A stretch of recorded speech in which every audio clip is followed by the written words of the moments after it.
Shonantur, buon tardi, buon tardi. Oké, mensen, goedemiddag.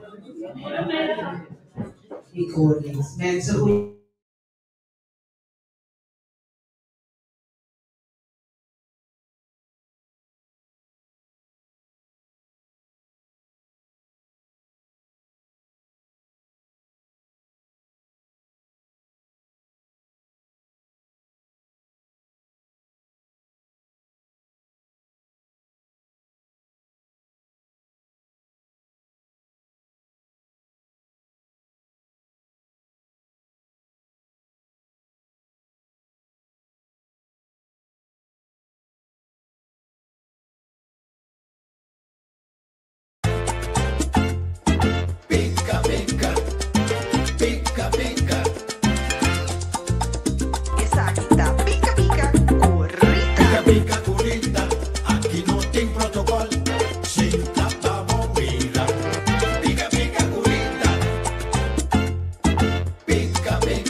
Ik denk wel dat iedereen op een moment te maken heeft gehad.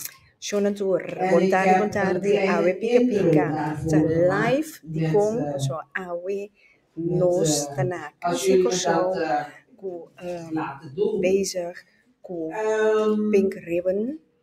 Vandaag mag ik als moderator, trouwens mijn naam is Golia Kamal. Dus awe tabay tiun charla. Vandaag mag ik als moderator deze bijeenkomst Caribbean Angels. Eerlijk gezegd, het is een naam die ik eigenlijk liever niet uitspreek. Kanker. Want het klinkt als iets uit een horrorverhaal. Maar helaas is het geen fictie.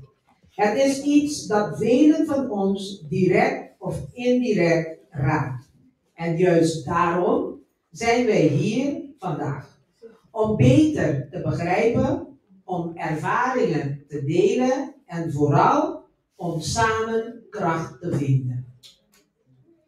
Dus laten we doen, want ik weet het, in onze communities, in onze gemeenschappen, is dit nog een soort van een taboe. Mensen willen er niet over spreken. En als je iets voelt, helemaal niet naar de dokter gaan. En dat is de grootste fout dat je kan doen. Al is het iets kleins. Ik geef je een voorbeeld. Een paar weken terug heb ik iets aan mijn voet of aan mijn been hier ontdekt. Ik stond in de spiegel en ik dacht, wat is dat? Zo'n rode plekje. En ik bleef het wel in de gaten houden. En dan dacht ik, weet je wel, dat is ook niet goed wat ik doe. Ik heb gewoon een naald gezocht, ik heb het schoongemaakt en ik heb het tjoets erin. Want ik dacht, dit is een bloedfijn, zoals wij het noemen in het papiamento. En dan kwam er heel veel bloed eruit. En ik begon iets erop te smeren. En ik dacht van nee, beter ga ik naar de dokter. Want ik ben geen dokter. Dus mensen doen niet wat ik heb gedaan. Maar ik ben wel naar de dokter geweest. En de dokter zei nee, je kan maar rustig blijven. Het is maar niks. Want als je 50 en naar boven gaat, dan kan alles dat worden. Hè? Alles. Als je een verkeerde luchtje inademt, kan het iets worden. Dus laten we goed voor onszelf zorgen. Hou meer van jezelf. Want als je niet van jezelf houdt, kan je van niemand houden. En als je goed voor jezelf zorgt, dat betekent dat je wel een beetje van jezelf houdt. Is dat correct? Zeg je dat goed? Ja. Een applaus voor jullie dan. Want jullie zijn hier gekomen om vandaag de kracht in elkaar te vinden. En we gaan elkaar vandaag steunen met informatie. En denk eraan, er is geen vraag die dom is. Alle vragen zijn goede vragen. Dus, tu pregunta, ta pregunta. Niet pregunta, ta bobo. Dus, alsjeblieft, maak je vragen, denk wat je wil vragen. Al denk je, oh ja, dit, nee, vraag het maar. Want we hebben de deskundigen hier en de ervaren deskundigen ook. Dus vragen. Ik begrijp van onze programma dat iemand de volkslied van Curaçao gaat zingen. Klopt dat, Charlie? Oh ja, maar zijn ze er? Ja? Waar komen ze dan? Oh, kijk eens. Een flink applaus voor onze Wayaka seniorengroep. Caribische seniorengroep. Moet ik van Marisa zeggen. Inmiddels, en elke vrijdag hebben ze bijeenkomsten. Dus als je in Den Haag woont en je voelt je dat je bij een groep wil behoren waar je kan praten in je eigen taal ook nog, of praat je een andere taal, je kan altijd een van de bijeenkomsten bijwonen. Straks gaat Maritza vertellen waar ze bijeenkomen. En mevrouw Edwina Boy met haar gitaar, zij gaat vandaag muzikaal de volkslied van Curaçao spelen samen met de Wayaka. Doe je met de microfoon of niet? Jullie zijn potente dames met goede stemmen. Yes. Goedemiddag iedereen. Mensen denken eraan dat we het volkslied gaan zingen en we moeten staan, hè? Goedemiddag iedereen, dames. De sombreros die moeten ook, denk ik, zo'n beetje. Ik wens jullie allemaal veel leerplezier vandaag en geniet ervan. Wij zijn de Caribische Seniorengroep en we willen graag de liefde van de Curaçao naar jullie brengen. Ja.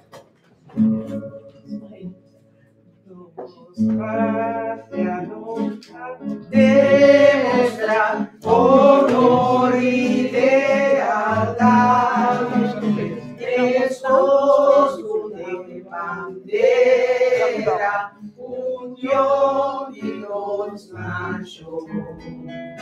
Nos vida loca poco, maduranos país, luchando para libertad, amor y comprensión. Y ora nos caleo fecas, nos tunta recordar. Corso su sogno y playana, orgullo dinos tú. Daganos gloria, creador, tu tempo y sin fin. Fuera así los vino y ayudí corazón.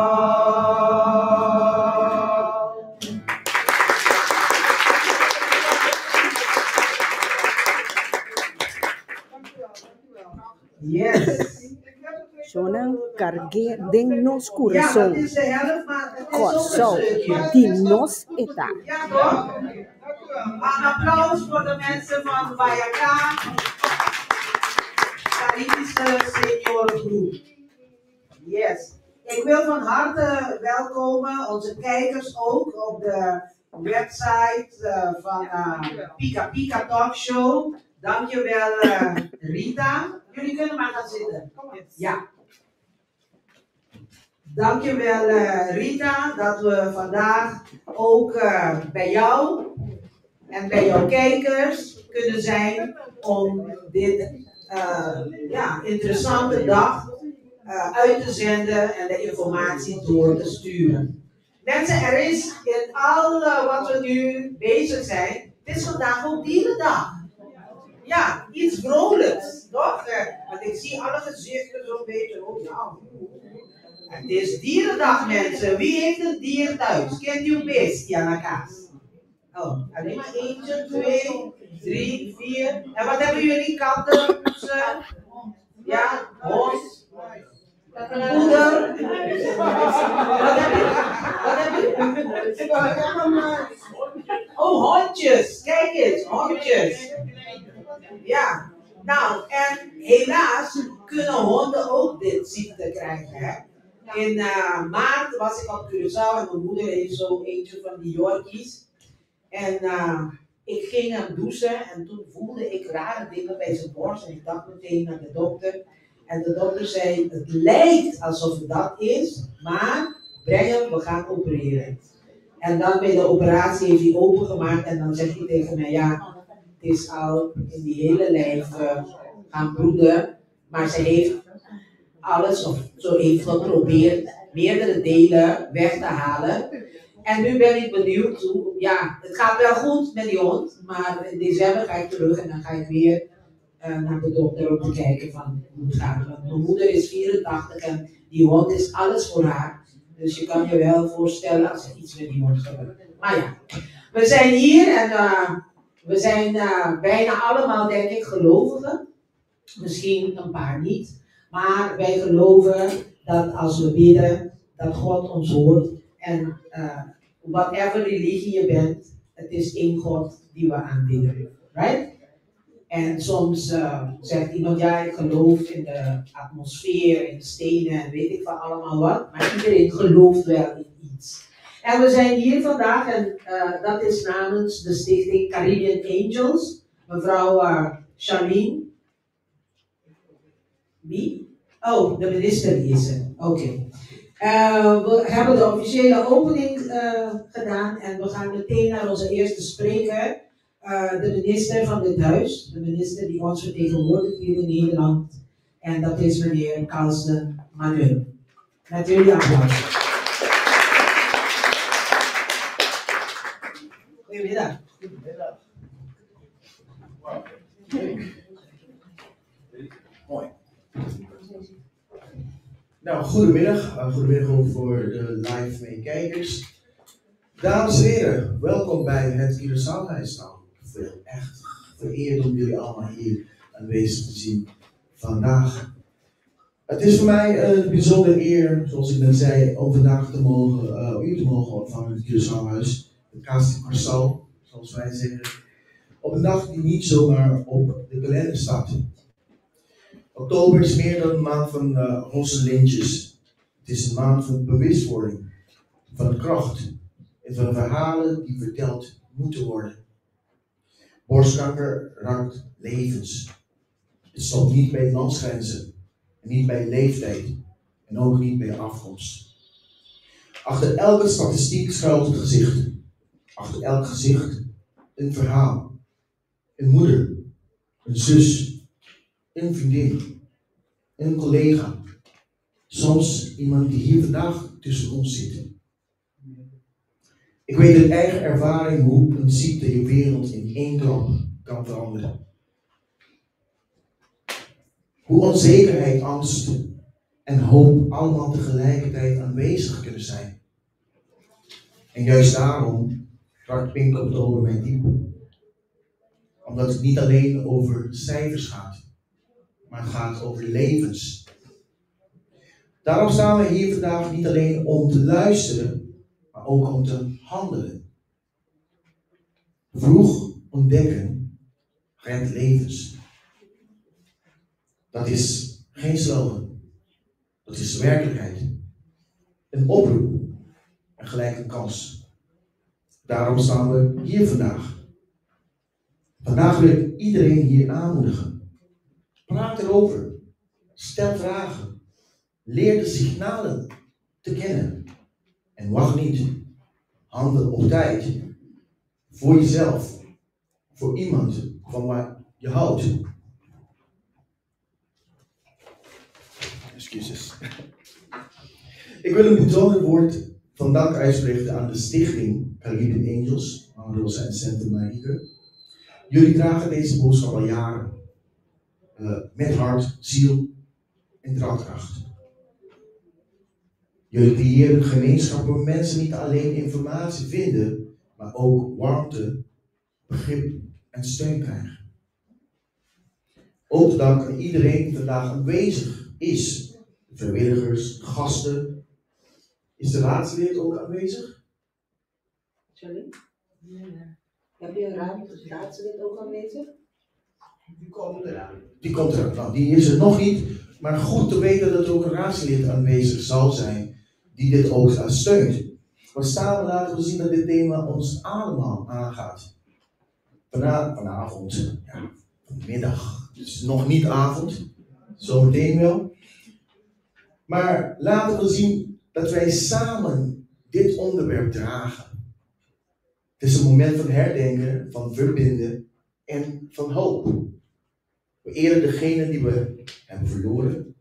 We staan schouder aan schouder met wie nog vecht. En we zaaien hoop voor de toekomst wanneer vroegtijdige ontdekking levens redt, keer op keer. Laten we samen onze stemmen vandaag gebruiken. Niet vandaag alleen, maar ook daarna en de dag daarna en de dag daarna. Om te laten zien dat de kracht begint bij ons. Het begint bij de gemeenschap. Dank u wel. Dank u wel aan onze gevolmachtigde minister Carlsen Manuel. En nu komt onze Janine. Ja. Janine is een vrouw die zeer actief is. Ik wil een warm en hard applaus voor haar vragen. Ze is altijd met haar hart bij onze mensen. Zeker, zeker. Een paar jaar terug heeft zij zelf kanker meegemaakt. En zij is een ervaren deskundige en een survivor. En dat dient een applaus te hebben. Ja, net had ik een gesprek met een mevrouw die zo meteen ook moet gaan praten. En die zegt, ja, het is alsof je op de bank zit en kanker komt naast jou zitten. En dan zegt ze, ja, ik ben er. Deal er maar mee. Kijk maar hoe je me uit je huis houdt. Dus, maar sommige mensen die kunnen dat. En die hebben dat gered. En ik zeg altijd, thank God dat dat zo is. Want ik ben echt gelovig. Dus een warm applaus voor onze Janine van Stichting Caribe Religion. Ik moet jullie allemaal bedanken voor jullie komst. Het project Waarom ik? Dat vraag ik me regelmatig af. Er is ook van alles gebeurd de laatste tijd met mij. En ik schreeuw iedere keer. Waarom ik? Af en toe verlies ik het geloof in God. Goed dat mijn man niet gelovig is. Ja, dat heb je ook. Mijn man is niet gelovig, de ouders zijn niet gelovig, logisch ben je ook niet gelovig. Dat is hier heel normaal in Nederland. Maar op Curaçao is bijna iedereen gelovig of niet. Maar ik heb het geschreven niet alleen voor mezelf. Ik heb het ook geschreven voor anderen.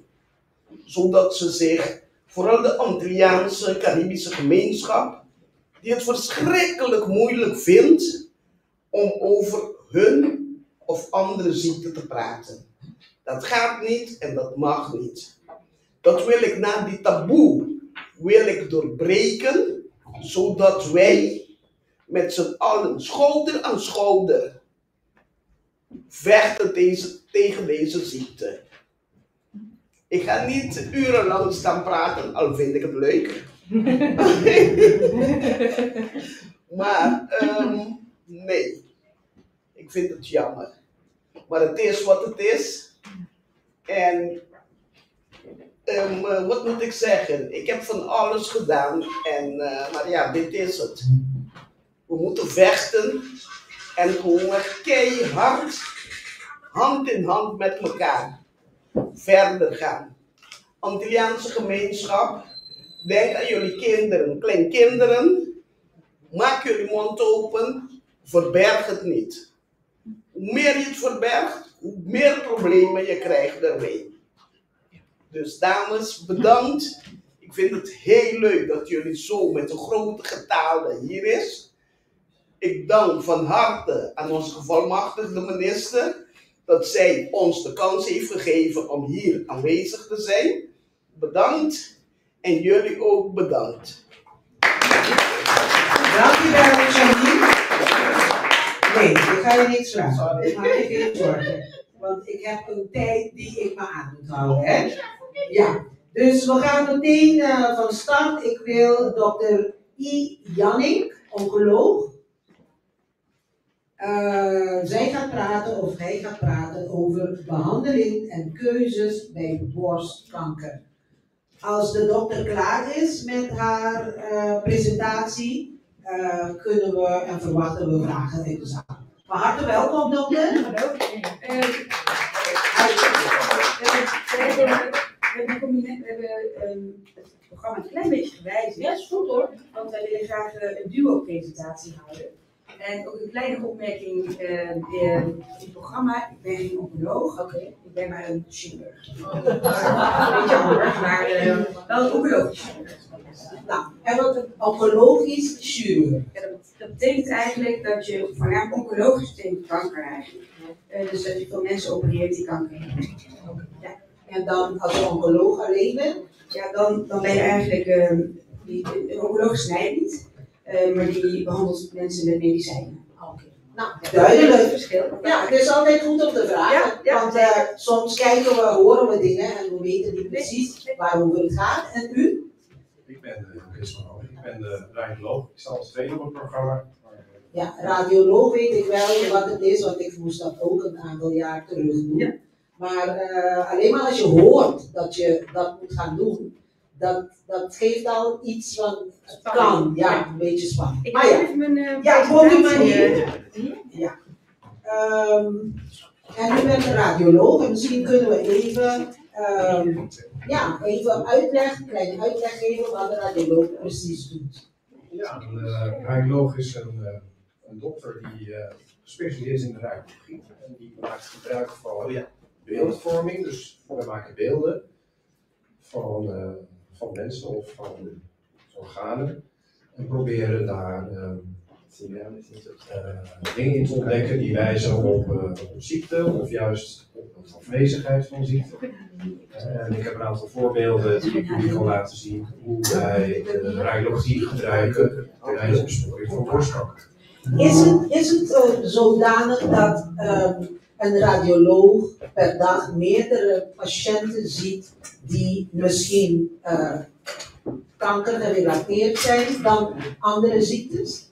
Wij zien wij zien best wel veel patiënten op een dag. Ligt er een beetje aan of ik in het ziekenhuis werk of bij de screening werk. Een dag voor mij in het ziekenhuis, als ik me bezig hou met vrouwen die langskomen, en soms ook mannen, die verdacht worden van borstkanker. In het ziekenhuis zie ik er denk ik 20 tot 30 op een dag, vrouwen, soms mannen. En dat is in één ziekenhuis? Dat is één ziekenhuis, ja. Ik werk samen met dokter Janning in het Hagen ziekenhuis, hier in Den Haag-Zuid. Ik doe ook andere dingen, maar dat is een gemiddelde dag voor mij in het Hagen ziekenhuis. Als ik specifiek op dat onderdeel sta, want ik doe dan één dag alleen maar dat, of alleen maar tussen aanhalingstekens. In de screening, ik werk hier ook in de screening, dat is hier aan het eind van de straat, daar zit de beoordelingseenheid. Dus daar werk ik af en toe ook. En dan zie ik de vrouwen niet zelf, want die beelden worden gemaakt door onze laboranten. Dat zijn mensen die daar speciaal voor opgeleid zijn om die beelden te maken, die ik dan beoordeel. Dan zie ik er veel meer. Dan zie ik veel meer, in ieder geval veel meer afbeeldingen van vrouwen die geweest zijn. Dat zijn er niet 20, dat zijn er niet 30, dat zijn er gemiddeld op een dag 300. Wauw. En dat is voor? Dat is voor de screening, dat is voor de vroegtijdige opsporing. Dus in principe zijn dat gezonde vrouwen, noem ik het altijd maar. Waarbij we de foto gebruiken om te kijken of er een vroeg stadium van borstkanker aanwezig is. Terwijl ze zelf nog daar geen last van hebben of klachten van hebben. Oké. We wachten even op de dokter totdat ze klaar is, dan babbelen we even met de radioloog. Nee, maar geen niet. U laat me gewoon niet als u klaar bent. Een vraagje, want ik weet niet wat de interactie tussen de tweeën is. Mag ik een paar vragen stellen? Voordat het begint. Want wij hebben ook een live uitzending en dan is het niet leeg, weet je wat ik bedoel? En dan horen mensen ook dingen misschien die ze niet gaan horen, misschien als jullie twee in gesprek gaan. Maar hebt u ook om u heen mensen met kanker gehad? Of hebt? Ja, dan wordt het een beetje persoonlijk, maar prima met u delen. Toen ik nog geneeskunde studeerde, niet wetende dat ik radioloog zou worden, en ook niet richting subspecialisatie, dus waar je dan niet specialiseert op verder in de borstkanker, had mijn moeder borstkanker. Ik was toen nog in opleiding ten arts, geneeskundestudent. En die is ontdekt tijdens de screening met een mammogram. Dus ik heb zelf ondervonden wat voor impact dat gehad heeft op mijn moeder, maar ook op ons gezin. Dus dat is inmiddels, moet ik even vertellen hoor, maar dat is 1999 geweest, dus dan hebben we het al bijna 30 jaar geleden. En heeft ze de strijd gewonnen? Wat betreft borstkanker wel, maar mijn moeder is inmiddels overleden. Ja. Sterker nog. Mensen, een warm applaus voor de oncologie en de radiologie. Ja, goedemiddag allemaal. We voelen ons enorm vereerd dat we hier een verhaal mogen vertellen voor jullie. En de reden dat we hier met z'n tweeën staan is omdat borstkanker doe je niet alleen als chirurg, wel natuurlijk het operatieve deel, maar dit behandelen we echt in teamverband. En de radioloog is daarbij eigenlijk de belangrijkste eerste stap. Dus toen ik deze uitnodiging kreeg, dacht ik, ja, die kan ik niet alleen, dan moet ik de radioloog doen. En vandaar dat we samen staan. Toen wij, de titel was, waarom zou je jezelf gaan laten onderzoeken? Dat was een beetje de vraag. Dat is de vraag. Ja. Sorry, dat is de vraag. Kan het scherm iets hoger? Kunnen wij ook mee? Hoger. Oh, dan moet even iemand die het hoger kan zetten. Hoger willen jullie het zien, hè? Ja. Of, Dit is er niet zo. kunnen we niet meelezen. oh ja, je zit in een hoekje. Of moet het hier staan?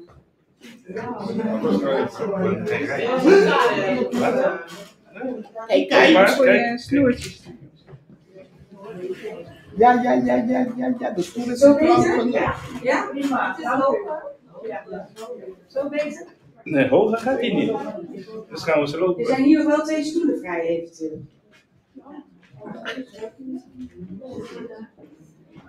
Goed, als het nu voor jullie te zien is, zullen wij ons even voorstellen. Nou, Kees heeft net al eigenlijk een beetje gedaan. Ja, ik heb het zelf een beetje voorgesteld. Dus ik ben Chris van Rooij, ik ben een radioloog en ik werk in het Hagen ziekenhuis. Dat is mijn mainjob. Dan werk ik eigenlijk iedere dag. En daarnaast werk ik hier, zoals gezegd, op een screening. En ik doe een heel klein beetje werk voor artsen zonder grenzen. Dat is een beetje mijn dagelijkse werkzaamheden. Ja. En dan voornamelijk opsporing van borstkanker, dat is een groot deel van mijn werk. Ja, en mijn naam is Ilse Janning, ik ben oncologisch chirurg. Dat betekent dat ik het grootste deel van mijn werk eigenlijk bezig ben met vrouwen met borstkanker of met andere aandoeningen van de borst. En ook nog, bijvoorbeeld ook melanoma, dus huidkanker. Nou, hebben wij ons een beetje kort voorgesteld. Maar toen we dus deze vraag kregen, hadden we zoiets van ja, wij willen even eerst ons praatje houden en dan kunnen jullie alle vragen die jullie willen stellen, kunnen jullie stellen. Ja, even tussendoor aan de aanleiding van die uit het voor staat. Dus we hopen eigenlijk dat het een beetje niet alleen geven van informatie is, maar dat jullie ook vragen aan ons kunnen stellen die wij zo goed mogelijk kunnen beantwoorden. En een foute vraag bestaat niet, zeg ik altijd. Maar tegen mijn assistenten die ik opleid zeg ik altijd, als jij de vraag hebt, dan zitten er om jou heen minimaal een paar mensen die dezelfde vraag hebben, maar niet durven stellen.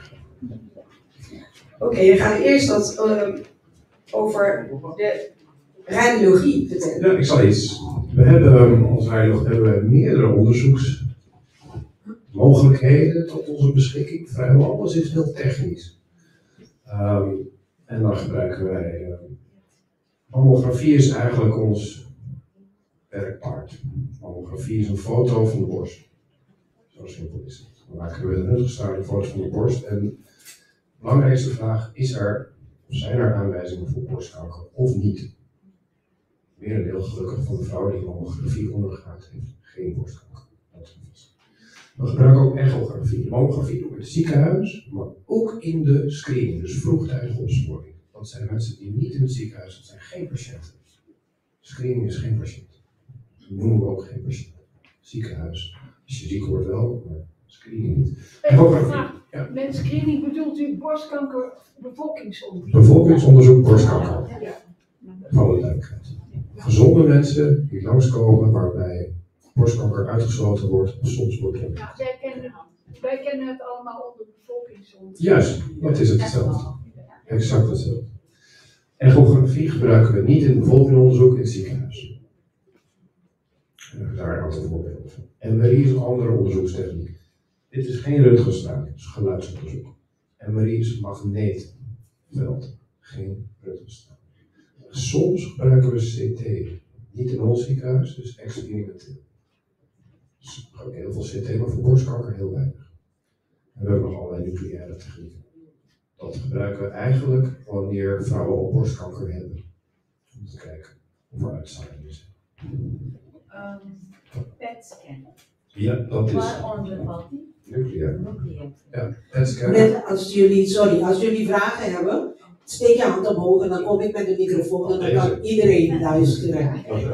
Heb je nog een vraag? Nee, dat was Oké. Ja, dat is een combinatie van de nucleaire techniek, de PET-scan, samen met de CT, oftewel die combinatie PET-CT. Ja. Dit is het belangrijkste, mammografie, de foto.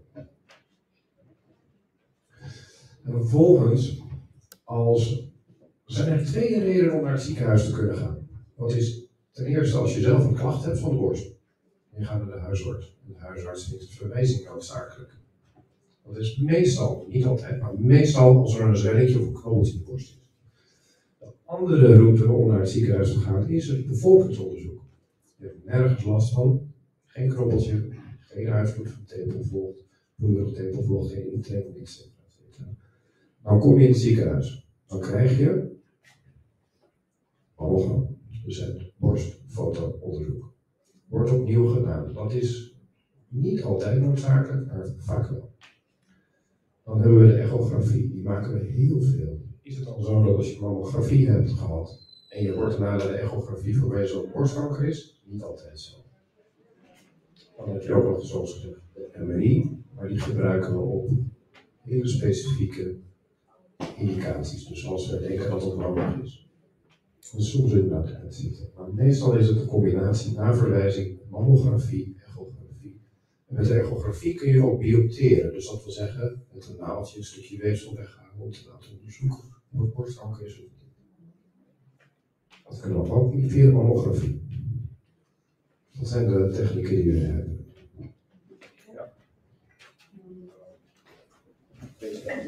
Ja, dat is nu Er is een vraag aan deze gang. over technieken. Normaal gesproken, om de zoveel jaren krijg je een liefdesbrief van de bevolkingsonderzoek. Dat je moet je borsten gaan onderzoeken. Maar ik heb begrepen dat die TOSTI-apparaat die hun gebruiken, ik noem het zo, om die onderzoek te doen, is meer schadelijk dan de hele proces als je hebt kanker. Klopt dat?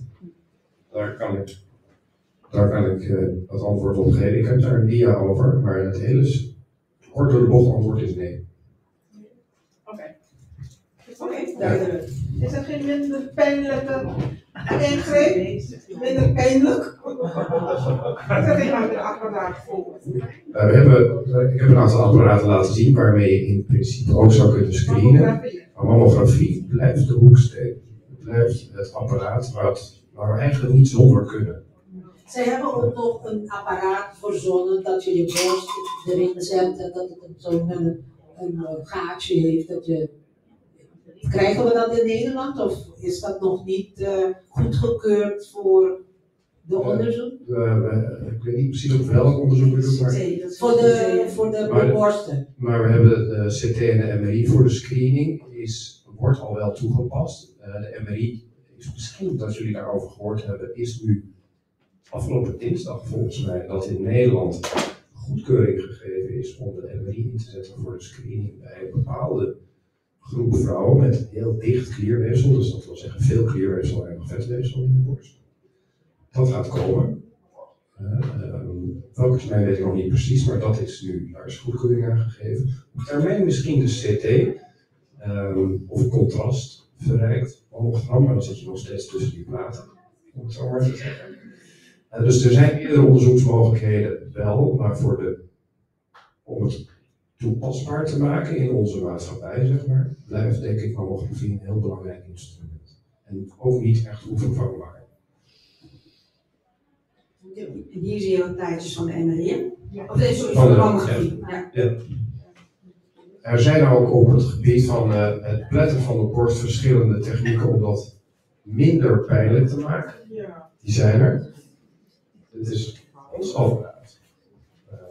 Een van onze radiologen en wij hebben in ons ziekenhuis, het Lage Ziekenhuis, techniek waarbij het wat minder gevoelig is. Dat is niet in alle ziekenhuizen zo. Er zijn ook andere ziekenhuizen in Nederland. Ik weet bijvoorbeeld in Groningen dacht ik, waarbij er nog een andere techniek, waarbij de borst nog iets minder gevoelig geplet wordt. Je hebt technieken waarbij de vrouw zelf kan aangeven of zelf sturing kan geven met een knop.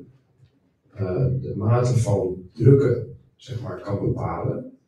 Die technieken zijn er wel, maar die zijn niet in ieder ziekenhuis op dit moment toegankelijk. Er zijn ook experimentele technieken.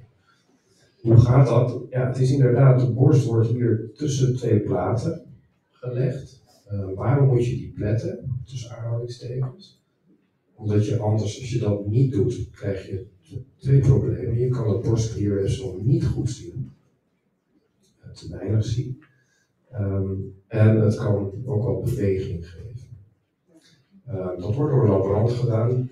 De foto wordt op afstand gemaakt zodat het kleine beetje straling alleen op de borst gegeven wordt en in de buurt van de cliënt komt of patiënt. Niet dat de laborant bij ieder onderzoek met straling belast wordt. Want zij krijgt het dan iedere keer. Maar dat is een beetje hoe mammogram werkt nog steeds.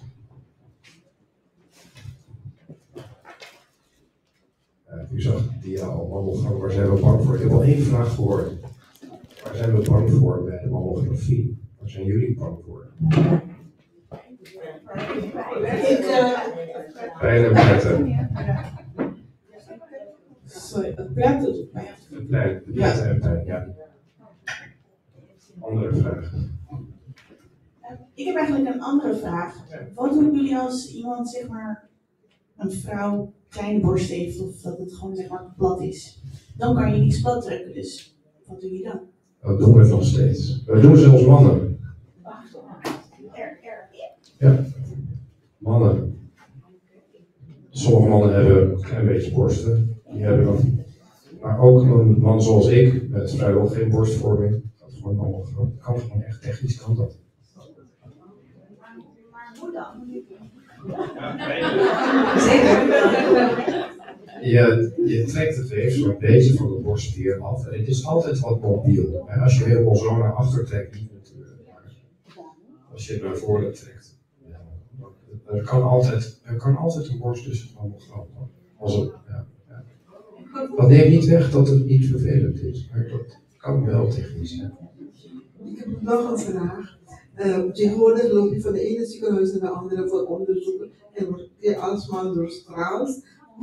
Wat is de dosis dat je per dag kan krijgen? Want kan je het overschrijden als je na zo'n straling bij u bent geweest? Van een mammogram bedoelt u? Ja, onderzoek? Je krijgt zo'n onderzoek en daarna heb je een ander onderzoek bij het ziekenhuis.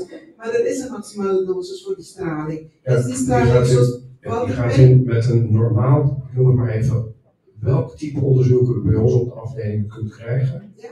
Die stralingsdosering maximaal ga je nooit halen. Oké. Was niet de straling een transatlantische vluchten bijvoorbeeld als je naar Curaçao vliegt? Is ongeveer vergelijkbaar met één foto. Of een aantal foto's. Kijk, om even een voorbeeld te geven, zoals wij nu hier in de zaal zitten, realiseren we ons niet, maar er is straling. Dat noemen we, in ons vak noemen wij dat achtergrondstraling. Het is een achtergrond. En als ik in mijn werk krijg ik iedere dag te maken met straling en daar heb ik een bepaald afkappunt voor. Dat heb ik nog nooit overschreden in geen enkel jaar. En ik doe dit al 30 jaar met de opleiding erbij, nog nooit. En ik sta soms bij het onderzoeken erbij, soms meerdere keren op een dag. En een goed voorbeeld van Dr. Janning is, we vliegen allemaal op en neer. Ik ga wel eens op wintersport. Ik weet zeker dat merendeel van jullie hier naar Curaçao gaat of naar een andere plek. Daar pak je behoorlijk wat bestraling meer dan ik al mocht. En, Dat is achtergrondstraling. ja, nog een vraag? Ja, vraag je. Waarom als je een bepaalde leeftijd haalt, dat je geen onderzoek meer hoeft te doen? Als je een bepaalde leeftijd bereikt, dat je geen onderzoek meer hoeft te doen. Dus je krijgt geen uitnodiging meer. Dat komt inderdaad boven je 75ste. Word je niet meer uitgenodigd voor het bevolkingsonderzoek. En dat heeft ermee te maken dat tumorcellen in oudere mensen minder snel groeien. En de reden waarom we bevolkingsonderzoek doen, is met name om de kleine tumoren, dus die je nog niet voelt, om die zeg maar te ontdekken. Want die kunnen zich snel gaan ontwikkelen. We weten dat op oudere leeftijd groeien die cellen minder snel.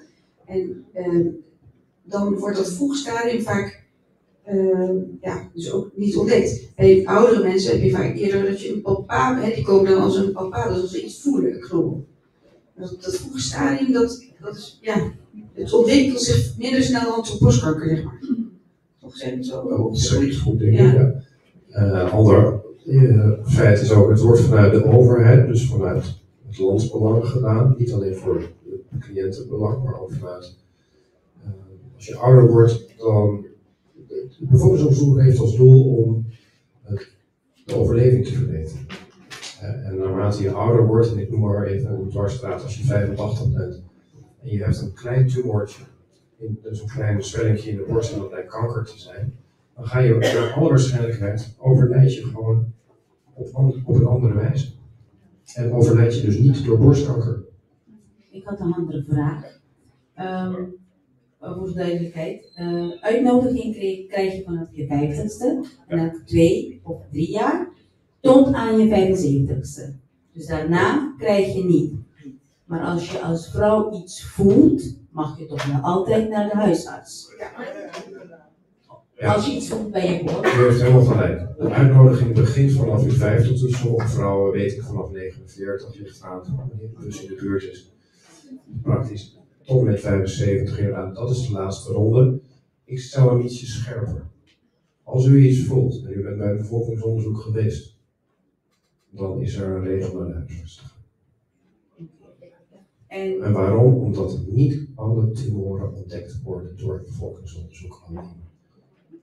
Dus als uw bevolkingsonderzoek normaal is en u heeft een normale uitslag en u voelt wat of u heeft een nieuwe klacht, dat is een reden om naar de huisarts te gaan. Dus ook al heb je een bevolkingsonderzoek gehad met een negatieve uitslag, dat is in orde. Heb je na een paar maanden toch iets, het is belangrijk dat je naar je huis gaat. Dat is een belangrijke vraag en ook een belangrijke instructie naar iedereen. Er zijn 2 typen redenen om te gaan. Ja, dat is een heel belangrijke opmerking van u. Ja, kan ik niet genoeg meer uitdrukken. Ik had nog een vraag. Waarom wordt het pas vanaf de 50ste gedaan? Ik bedoel, mijn tante was jonger dan 50. Dus waarom? Dat is ook een goede vraag. Ja,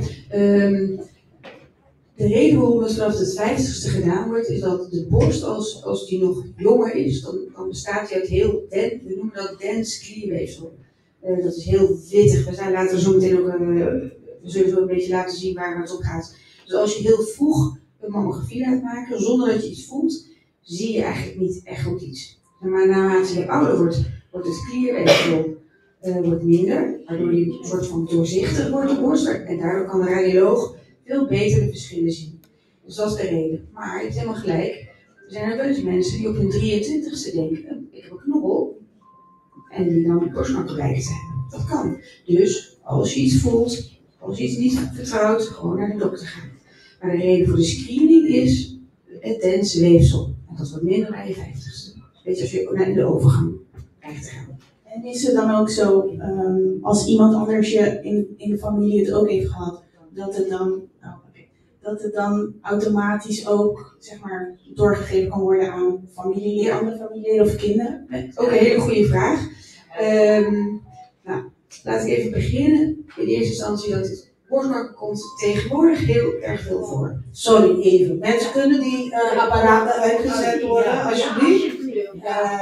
We zijn hier met belangrijk iets en het leidt heel veel af. Dank je wel. Dus 1 op de 7 vrouwen in Nederland krijgt in haar leven borstkanker. Nou, dat is best heel veel. Gelukkig is het heel goed te behandelen. Hè? En dat is ook de reden waarom we screenen. We vinden het in een heel vroeg stadium. En is het dus heel goed te behandelen. Laten we straks ook een voorbeeld van zien. En dan was je vraag. Oh ja, de erfelijkheid, ja.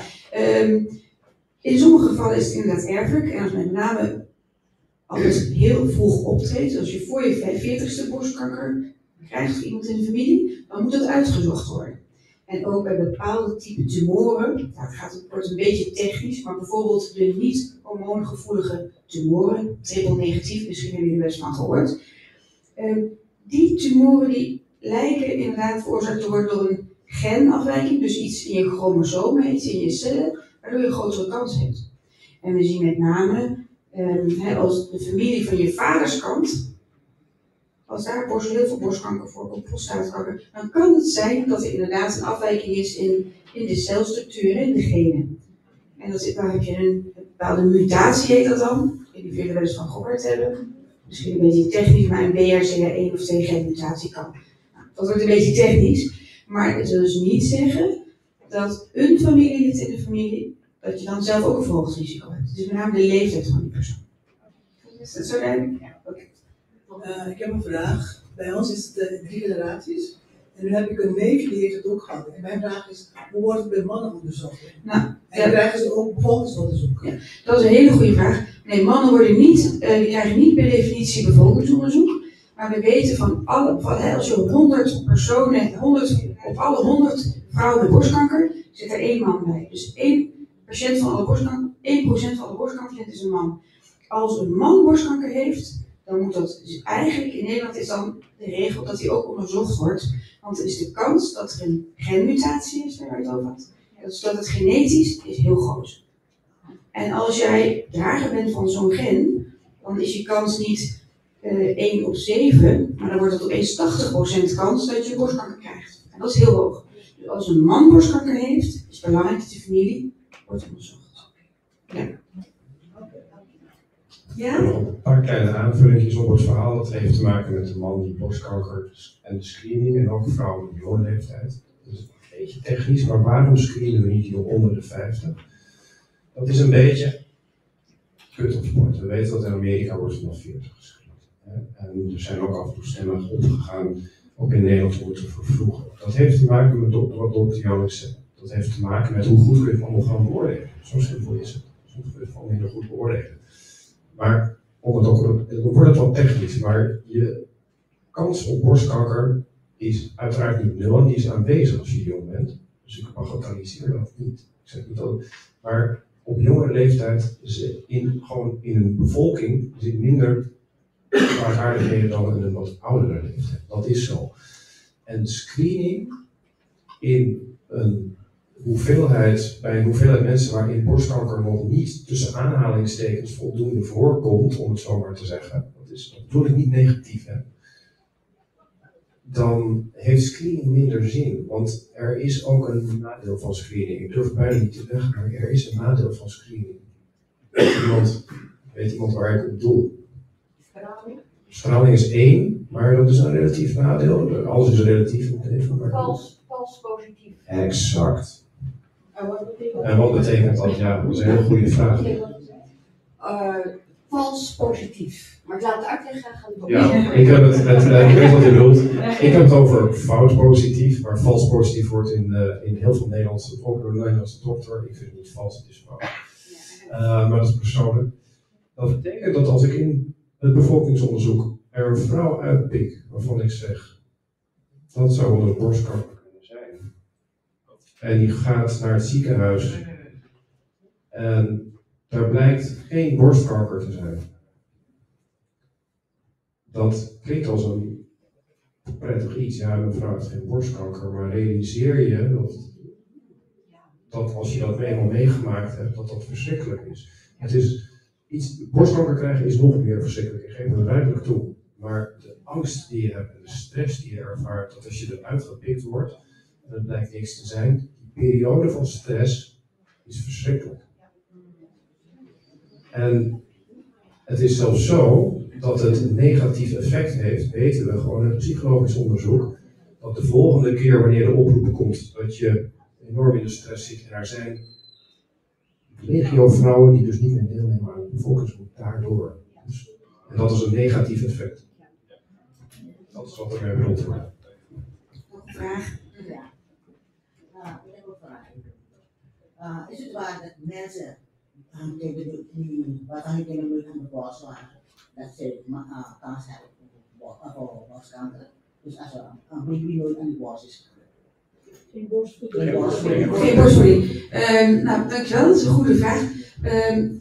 Het schijnt dat ze een iets grotere kans hebben op borstkanker. Maar we stellen die vraag nog steeds. We weten bijvoorbeeld dat mensen uit het klooster die nooit kinderen net hebben gehad, dat daar is het idee dat die iets meer kans hebben op borstkanker.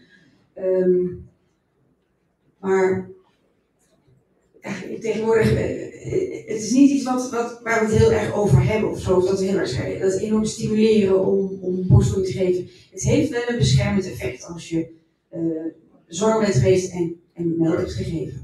Maar zeker niet het enige. Het krijgen van borstkanker en de oorzaak zit in heel veel factoren. Genetische achtergrond, inderdaad veel gebruik, borstvoeding. Voeding überhaupt, overgewicht, alcoholgebruik, roken. En dus ga zo maar door. Maar je kan ook heel veel dingen die je nog niet weet. Nee, precies. En je kan niet zeggen van, net zoals bij roken bijvoorbeeld. Roken weten we allemaal dat het niet goed voor ons is. Hè? Maar er zijn ook mensen die longkanker krijgen die nooit gerookt hebben. Dus het is heel moeilijk. Maar er zijn wel factoren, we weten, hè, alcohol wordt inderdaad gezegd dat dat slecht is. Voor ons allemaal op allerlei verschillende vlakken. Maar er zijn ook mensen die borstkanker krijgen die nooit alcohol gedronken hebben. Dus een beetje de algemene gezondheid, laat maar zeggen. Goed. Je had nog een dia met... Ik wil wat nog wat. Oh, nog een vraag? Ja. Misschien is het te vroeg, maar ik wil weten, als je kanker hebt, borstkanker, en je wordt geopereerd, als je borstbesparende operatie doet, is het schadelijker dan als je het helemaal laat weghalen. Ja. Dankjewel. Ik begrijp de vraag, hè, van is het beter om borstsparend te opereren of de hele borst te leggen? Voor de prognose, hè, voor de kans dat je zonder ziekte leeft. Ja. Nou, dat het niet terugkomt. Nee. Nou ja, kijk, natuurlijk als je je borst nog hebt, kan dat terugkomen. Maar wij kijken eigenlijk altijd naar de kans op overleving en ook kwaliteit van leven. Je kan natuurlijk je borst eraf halen, maar daar leef je niet langer over het algemeen. De kwaliteit van leven is ook belangrijk, want als je geen borst hebt en je bent asymmetrisch, dan zijn er eigenlijk best wel veel vrouwen die toch liever sparend geopereerd willen worden, omdat de overleving is hetzelfde. Alleen de kwaliteit van leven, als het borstsparend kan, is dat vaak heel prettig. Want als je het netjes opereert, vergeten mensen ook vaak dat ze borstkanker gehad hebben, omdat het er gewoon zo mooi uitziet. Dus dat is ook belangrijk. De kwaliteit van leven is heel belangrijk. Eigenlijk, dat hangt natuurlijk een beetje vanaf wat voor soort tumor, maar als je de keuze hebt, borstbesparend of de hele borst eraf, dan maakt het eigenlijk niet uit voor de overleving. Dan is het even net zo lang. Dus de kans, de arts of de specialist kan het zien, dat het wel of niet nodig is. Ja, dat zie je en dat wordt ook uitgelegd. Kijk, als je natuurlijk een hele grote borst hebt, of een hele grote tumor in een kleine borst, dat is cosmetisch niet borstsparend te opereren. Dan heb je een beetje een technisch verhaal. Maar als het borstsparend kan. Dat is net zo goed als dat de hele borst eraf gaat. Maar het hangt dus een beetje vanaf hoe de verhoudingen zijn. Daar komen we zo meteen nog iets meer op. Dankjewel. We hebben nog 5 minuutjes. Oh, dan gaat het snel voorbij. Ik heb een hele snelle vraag aan u. Ik heb sinds 2022 borstkanker. Het zit er nog steeds. Ik ben nooit geopereerd, geen borst weggehaald. Wat zijn de overlevingskansen van dat? Kleiner dan als ik een operatie heb gehad. Dat was een beslissing. Ja. De weg die mijn oncoloog genomen heeft. En ik sta wel achter hem, want ik gebruik medicijnen. En ik voel me prima. Maar maakt het uit of maakt het niet uit, de overlevingskansen? Het is een beetje een lastige vraag, want het is niet alleen afhankelijk van een tumor. Hè. De ene kankertje is wat anders dan de ander. En het hangt ook af hoe fit u bent. Kijk, het snelste is natuurlijk om hem weg te snijden, dan is hij weg. Maar bij sommige mensen die zijn bijvoorbeeld niet zo gezond of die kunnen geen operatie aan. Kijk, en als het iets heel klein is en het heeft gunstige kenmerken, dus hormoongevoelig, nog heel klein, dan kun je zeggen van, en als je bijvoorbeeld 80 bent, ik weet niet hoe oud u bent? Ik ben net 70 geworden. Net 70? Net 70 geworden Ja. en het is niet klein. Nee. Het was zelfs te laat en uitgespreid. Oké. Ja. Maar de oncoloog heeft toch besloten om niet te opereren. Ja. En mij op medicijnen te doen. En Ja. ik moet u zeggen, Ja. ik word elke 3 maanden gecontroleerd. Ja. En ik voel me prima. Ja. Nou, maar mooi. ik wil toch wel weten, maakt het nou uit of je geopereerd wordt of niet? Nou, u heeft mij nu wat extra informatie gegeven, dat is wel belangrijk. Hè, want heel vervelend voor u, de tumor is groot en hij is blijkbaar uitgezaagd. Dat betekent dat je met een operatie, kunnen we u niet genezen. Dat wil zeggen, ik kan de borstel opereren, maar die metastase of die uitzaaiing, die kun je niet weghalen. En ik denk dat de oncoloog het heel goed heeft gedaan, want blijkbaar is uw tumor gevoelig voor hormonen, dus dan kun je met een soort antihormonen kun je blokken. En dan bespaar je, dat is weer de kwaliteit van leven in dit geval, dus dan opereren we u niet, want daar maken we u niet beter mee. Want die uitzaaiing, die bepaalt hoe uw overleving is. En als die goed reageert op hormoontherapie, dan is dat uw behandeling. Dus niet het mes, maar de hormoontabletjes. Maar als je alleen in de borst iets zou hebben, dan is meestal het advies om het wel te opereren. Want dan is het tenminste weg. En dan die medicijnen zijn natuurlijk ook, kun je ook wel gebruiken, die moet je vaak daarna nog gebruiken. Is dat zo duidelijk voor jou? Ja, het is misschien een geluk bij een ongeluk, ja. Maar de uitspreiding was overal in het lichaam. Maar de belangrijke organen heeft het dus niet aangetast. En daarom kon ik dus de hormoontherapie gaan volgen.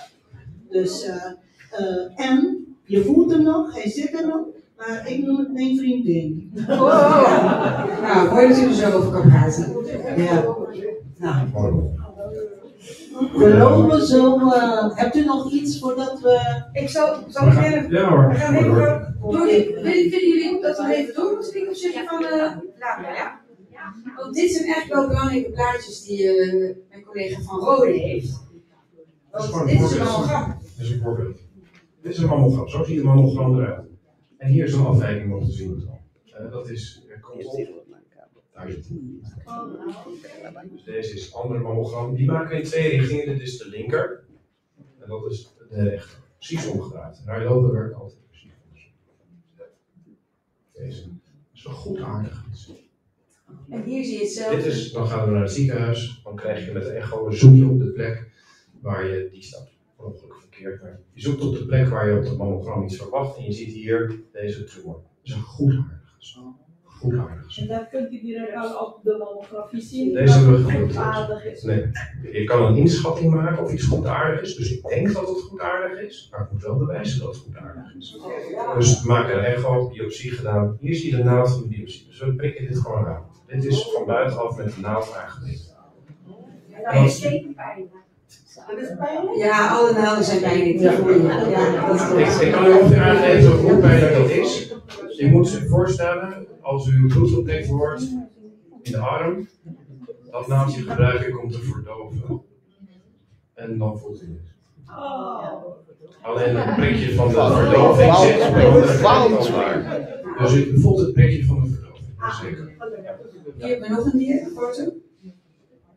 We moeten even doorklikken. Kijk, het gaat hier over. Gelijk, hier zie je ook een afwijking. Dat is goed aardig kalk, maar hier zie je een wat kleinere afwijking. Die lijkt een beetje op die grote, alleen een stuk kleiner. In zo'n andere richting ook te zien. Die zit helemaal hier aan de achterzijde.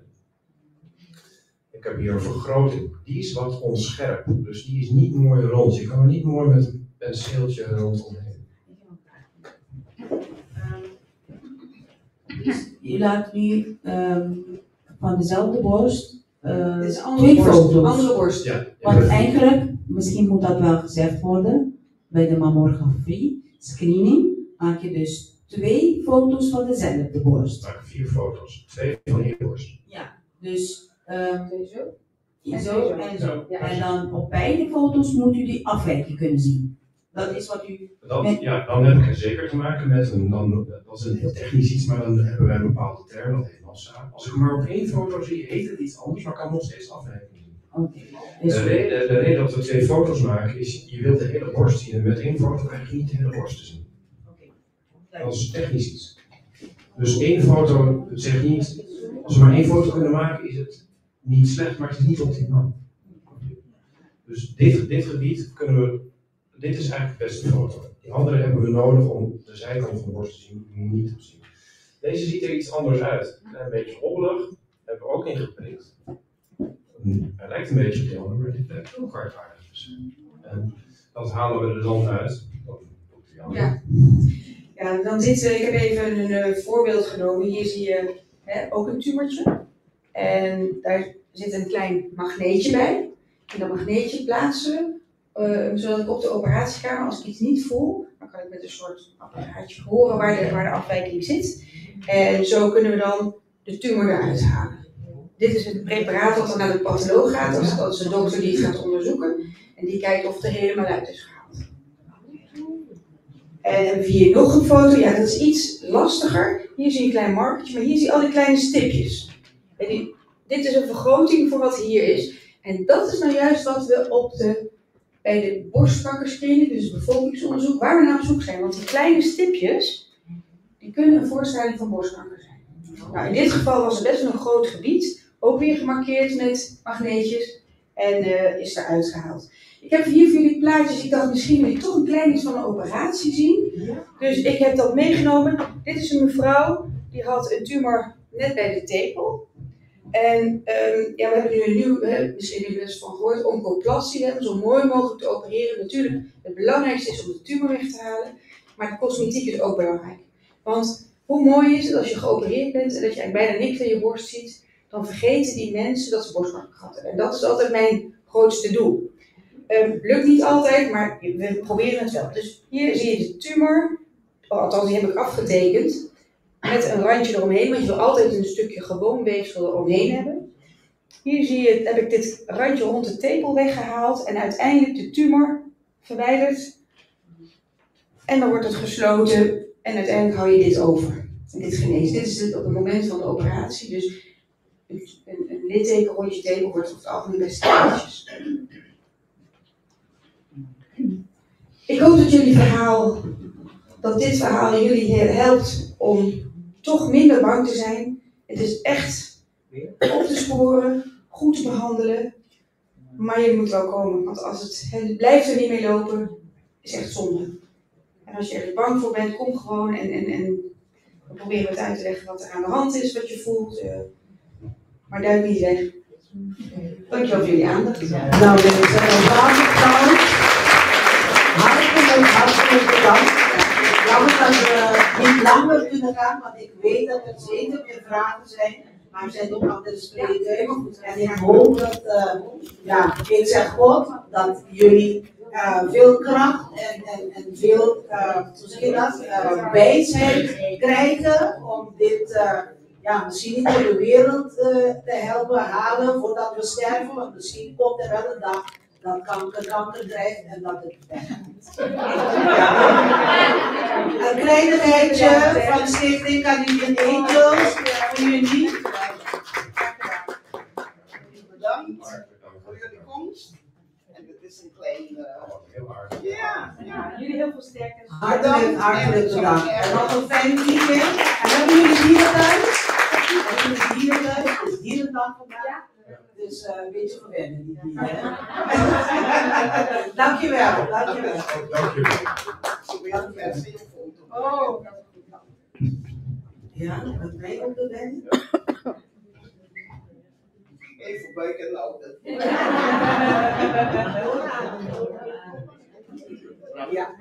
Ja, dankjewel. Om jou als een applaus en nogmaals een applaus voor Dr. Janik en meneer Van der Hoogte. Ja, oké, er staat hier wel de heren. Jij hebt fout geschreven. Oké, dames en heren, mensen thuis, waar je ook kijkt. We gaan nu verder met Mama Rosa. Mama Rosa is een stichting die mensen met borstkanker ondersteunt. En ze zijn ook hier vandaag. En aan het woord gaan we krijgen mevrouw D. Hidabi. Een applaus voor haar. Mama Rosa gaat een beetje vertellen over wat zij kunnen betekenen voor mensen met borstkanker. Klopt dat? En nog iets meer. Ja. Dank dat ik hier vandaag mag spreken. Dank Charlene vooral. Ja, ben ik verstaanbaar? Ja. Mijn naam is Daniela. Ik ben inderdaad van Stichting Mama Rosa. En klopt nou als ik het gevoel heb dat nog lang al jullie vragen niet beantwoord zijn? Ja. Wij zijn geen artsen. Maar heel veel van ons vrijwilligers hebben zelf borstkanker gehad en hebben zich verdiept. Hebben heel veel kennis over borstkanker. En zij komen heel graag een voorlichting bij jullie geven. En dan kunnen ze heel veel van de vragen die vandaag gesteld zijn ook beantwoorden. Ik kan het niet, maar zij wel. En we gaan ook binnenkort meer, Fatima? 13 november. 13 november gaan we bij Marieke Inloopcentrum komen in ieder geval een voorlichting geven. Maar als je daar niet bij kan zijn, bel ons, mail ons, mamarosa.nl. En we komen echt heel graag. Terug naar Mama Rosa.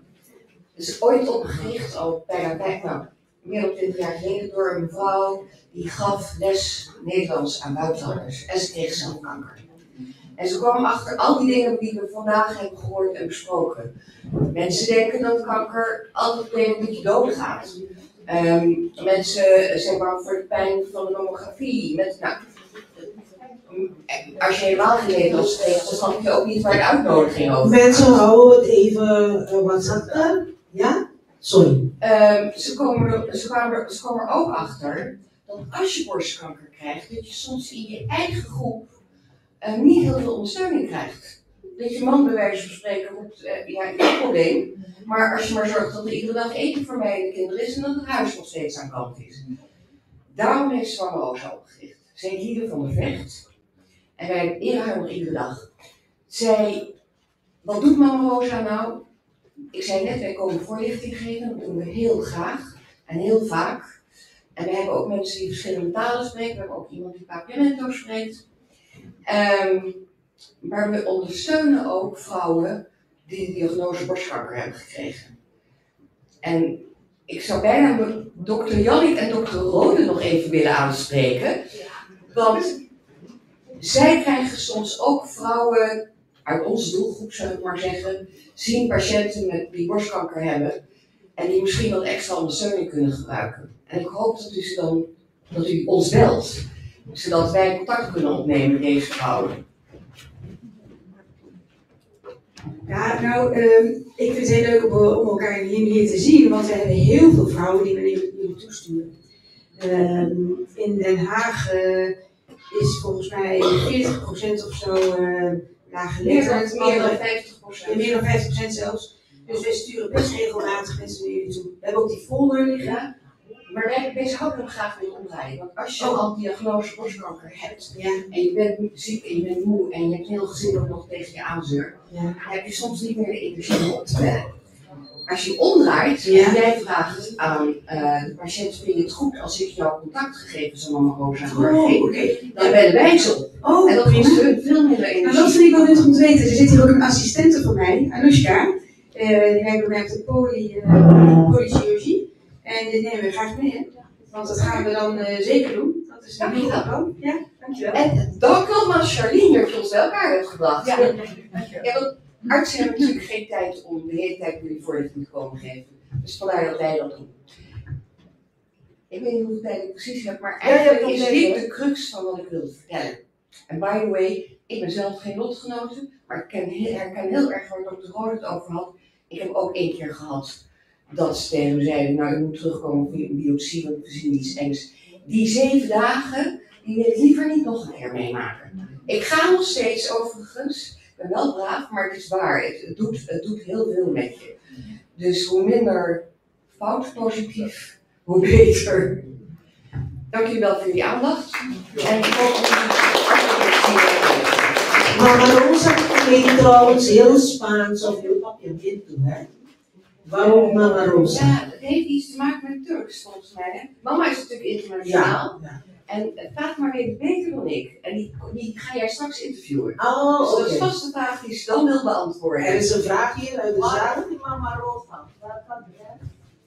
Oh, welk adres? We hebben geen adres. Wij komen naar jullie toe. Ja. En we proberen zoveel mogelijk van het geld wat we hebben te gebruiken om mensen te trainen en niet om een eigen ruimte te hebben waar we... Dus wij komen in principe naar jullie toe. Maar als je schrijft naar bijvoorbeeld Daniela@mamarosa.nl of denhaag@mamarosa.nl, dan komt dat mailtje bij ons binnen en dan bellen we je of dan mailen we je. Ja? Zijn er nog? Ik wil even de poster hangt aan de deur. De poster van Mama Rosa hangt hier op de deur. En als je de QR-code scant, kom je automatisch op de website. Nou, kijk eens. Ik herhaal het nog een keer. Iedereen komt mij aanvullen. Ik ben namelijk de voorzitter, dus ik weet niks. Ik begreep dat er goodiebags zijn. En in elk goodiebag zit ook een flyer van Mama Rosa, van de website, ook waar je naartoe kan gaan, waar je kan aangeven dat je contact wil met Mama Rosa. Dus de goodiebag zeker gebruik van maken, ja? En er hangt ook een poster buiten waar er een QR-code op zit en waar je straks kan scannen en dan kom je ook bij je. Dus je kan het niet missen. En waar Charlene, waar je ook via die QR-code kun je ook naar een filmpje. En dat filmpje, daarin roept Charlene jullie ook weer op om naar de bevolkingsonderzoek te gaan. Gaan we zo meteen ook zien straks. Ja. Dus hartelijk bedankt. Een applaus voor Daniela. En daar komt Charlene. Die heeft zeker nog een kleinigheidje, cadeautje. Bedankt voor je komst. En voor de uitnodiging. En je blijft tot het einde. Een kleinigheid. Dus die vele maken het erop uitgehaald. Dank voor de uitnodiging. Het helpt wel, hè? Kleintjes, die worden grootjes. Zeker. Ja, ook nog een foto. Ik gebruik je nou weer. Nou, we komen zo bij onze eerste intermezzo. Mevrouw Ludwina Boy die gaat ons graag met haar gitaar heel veel liefde laten horen vanuit haar muziek. Dus een warm applaus. Jullie kunnen ook gaan voor wat drankjes en wat hapjes, weet ik wat er is. En straks hebben we een etentje en dat kost alleen maar een tientje. En die tientje die gaat niet naar Stichting Caribbean Angels, maar die gaat naar onderzoek voor kanker, dus naar de KWF. Dus graag straks als jullie allemaal mee willen doen bij dat etentje en dan steunen we ook een goed doel. Dankjewel. Applaus. Oh, willen jullie iets horen? Ja, wat? Kom op met de vragen. Een ranchera. Mensen willen alleen maar ranchera. Chuchubi. Beginnen we met Chuchubi uit Curaçao. Goedemiddag iedereen. Ik kan het niet wel zo. Ja, ja. Marita, Marita, ora mirata. Kan ook mee zingen, hè? Dat hende, canta. Chuchubita canta, chuchubita flor, melodía extraño, cumín por comprender. De momento, cumín mi escucha, vita puntra, mi ves, la onda vita.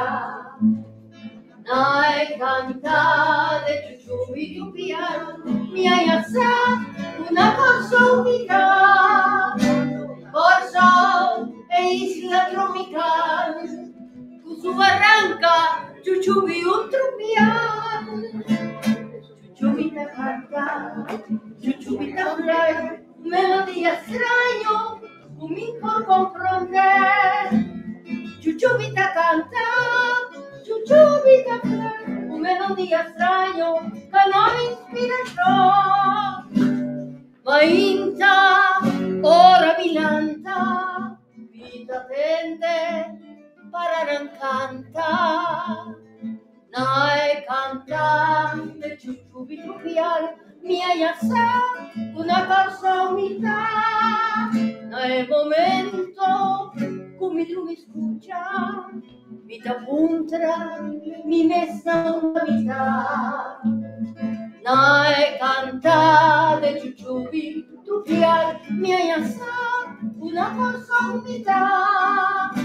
Corso e isla tropical, con su barranca, ciuciubi un trupial.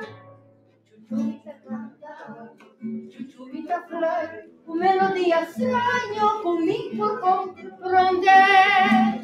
Ciuciubita canta, ciuciubita flare, un melodía extraño, que no me inspira yo.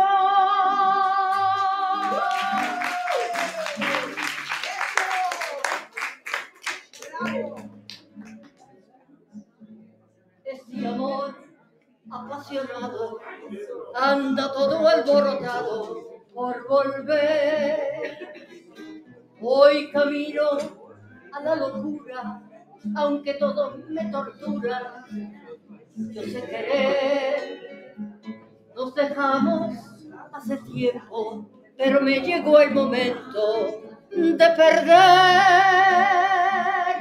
Tú tenías mucha razón, le hago caso al corazón y me muero por volver. Y volver,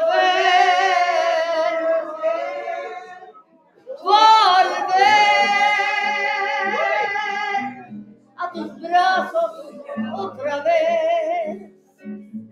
Llegaría hasta donde estés, yo sé perder, yo sé perder. Quiero volver, volver, volver. Y volver, volver, volver. A tus brazos otra vez. Y llegaría hasta donde estés, yo sé perder, yo sé perder. Quiero volver, volver, volver. Mi amor apasionado anda todo alborotado por volver. Hoy camino a la locura, aunque todos me torturan. Sé querer, nos dejamos hace tiempo, pero me llegó el momento de perder. Tú tenías mucha razón, le hago caso al corazón y me muero por volver. Y volver, volver, volver a tus brazos otra vez. Y yo llegaría hasta donde estés, yo sé perder, yo sé perder. Quiero volver, volver, volver. Y volver, volver, volver a tus brazos otra vez. Yo llegaría hasta donde estés, yo sé perder, yo sé perder. Quiero volver, volver.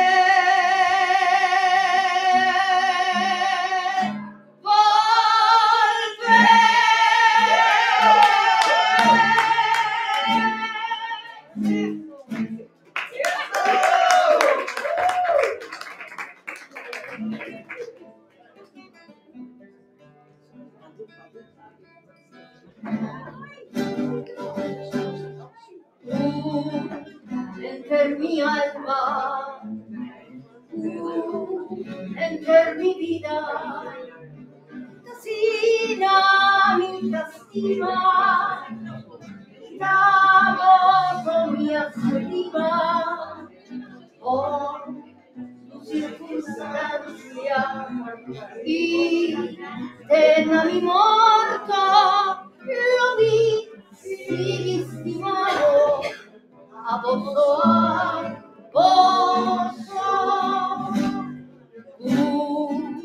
enter mi alma, enter mi vida, casina mi castima, quitamos mi estima, por tu circunstancia y era mi morto, lo mismísimo, a vos, mi viejo honor, mi carencia, mi amor, mi un chicalor. Ay, madre, noche ves, ay, madre, un ves, y por entregado tu mi corazón, mi hielo, mi tierno honor, mi caricia, mi amor, y sentimos dulzura, un chicalor. Ay, madre, noche ves, ay, madre, un ves, y por entregado tu mi corazón.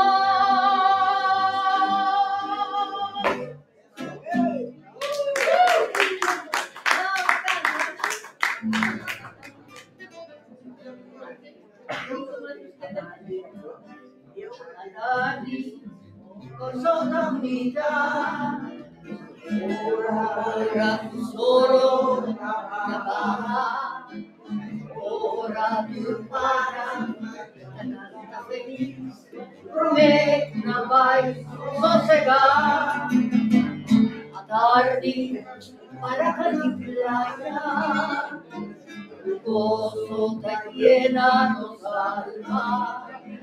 Manera nos isla, la rosella me llama de día yo, pero a tarde también y tristeza, por un día llega a sufrir, la manera partido, estaba yendo y jamás no nos volveré.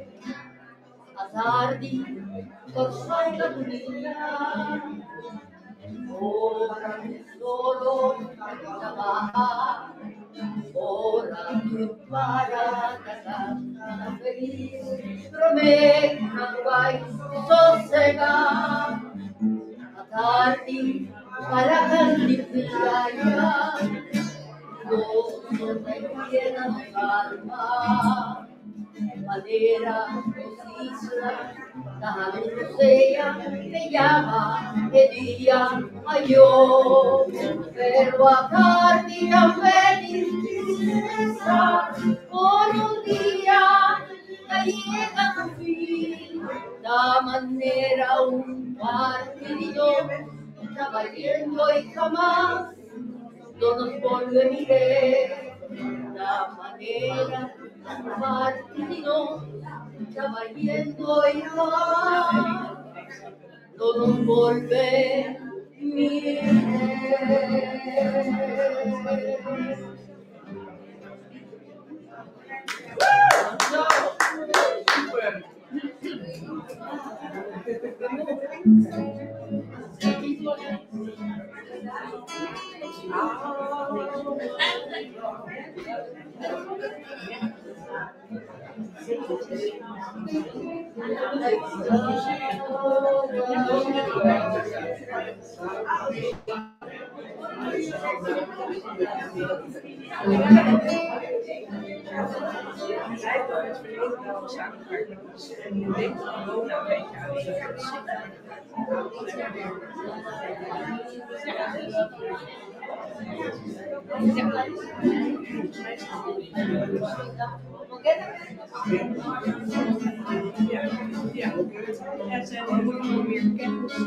Queda quieto. sin visa ni nada, con visa. Así menos precio, aquí como a robo, con visa. Como buscar comedia y la camisa, tu fantasma a mí. Bordaña, la camisa, allí botar.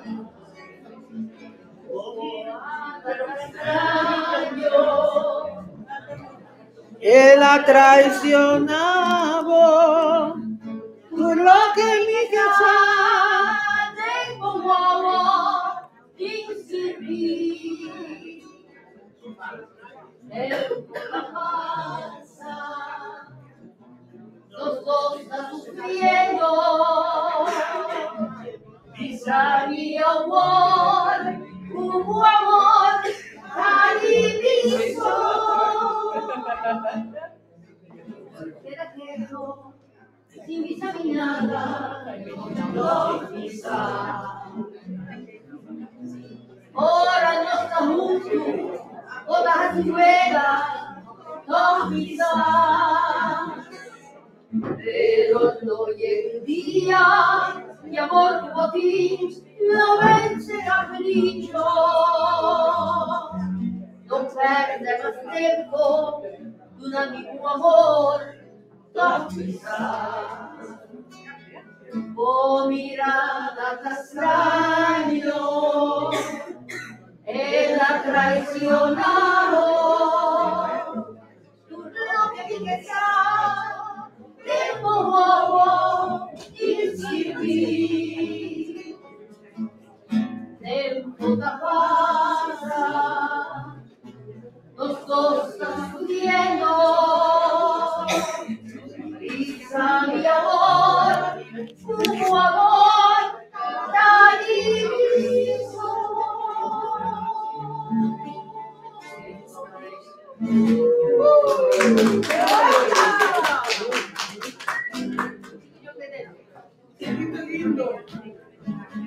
Oké, dan is dat in de ultimo tambor. Dus deze kan de laatste zijn voor nu, maar je komt straks terug, hè? Ja, dus we gaan, nee, je bent nog niet klaar. Laten we nog een laatste doen, Lidwina. Dat was even voor de tijd.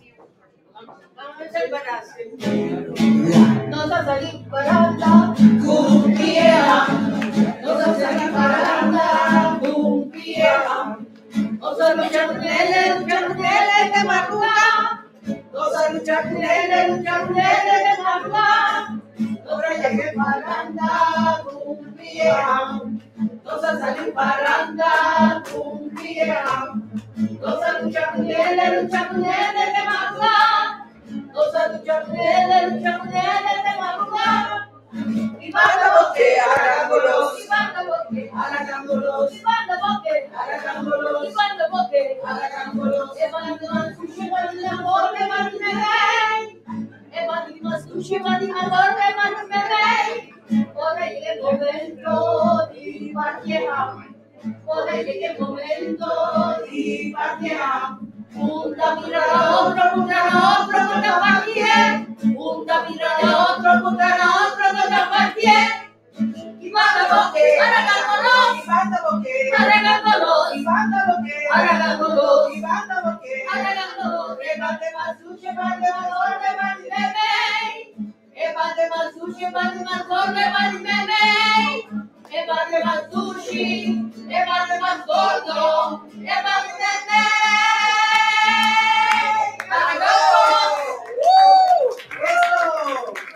Mensen aanpakken, jouw getrapt worden voor Lidwina, hè? Alsjeblieft, dankjewel. Sterke vrouw, power vrouw, met een power stem. Mooi, Lidwina. Hoe lang doe je dit al?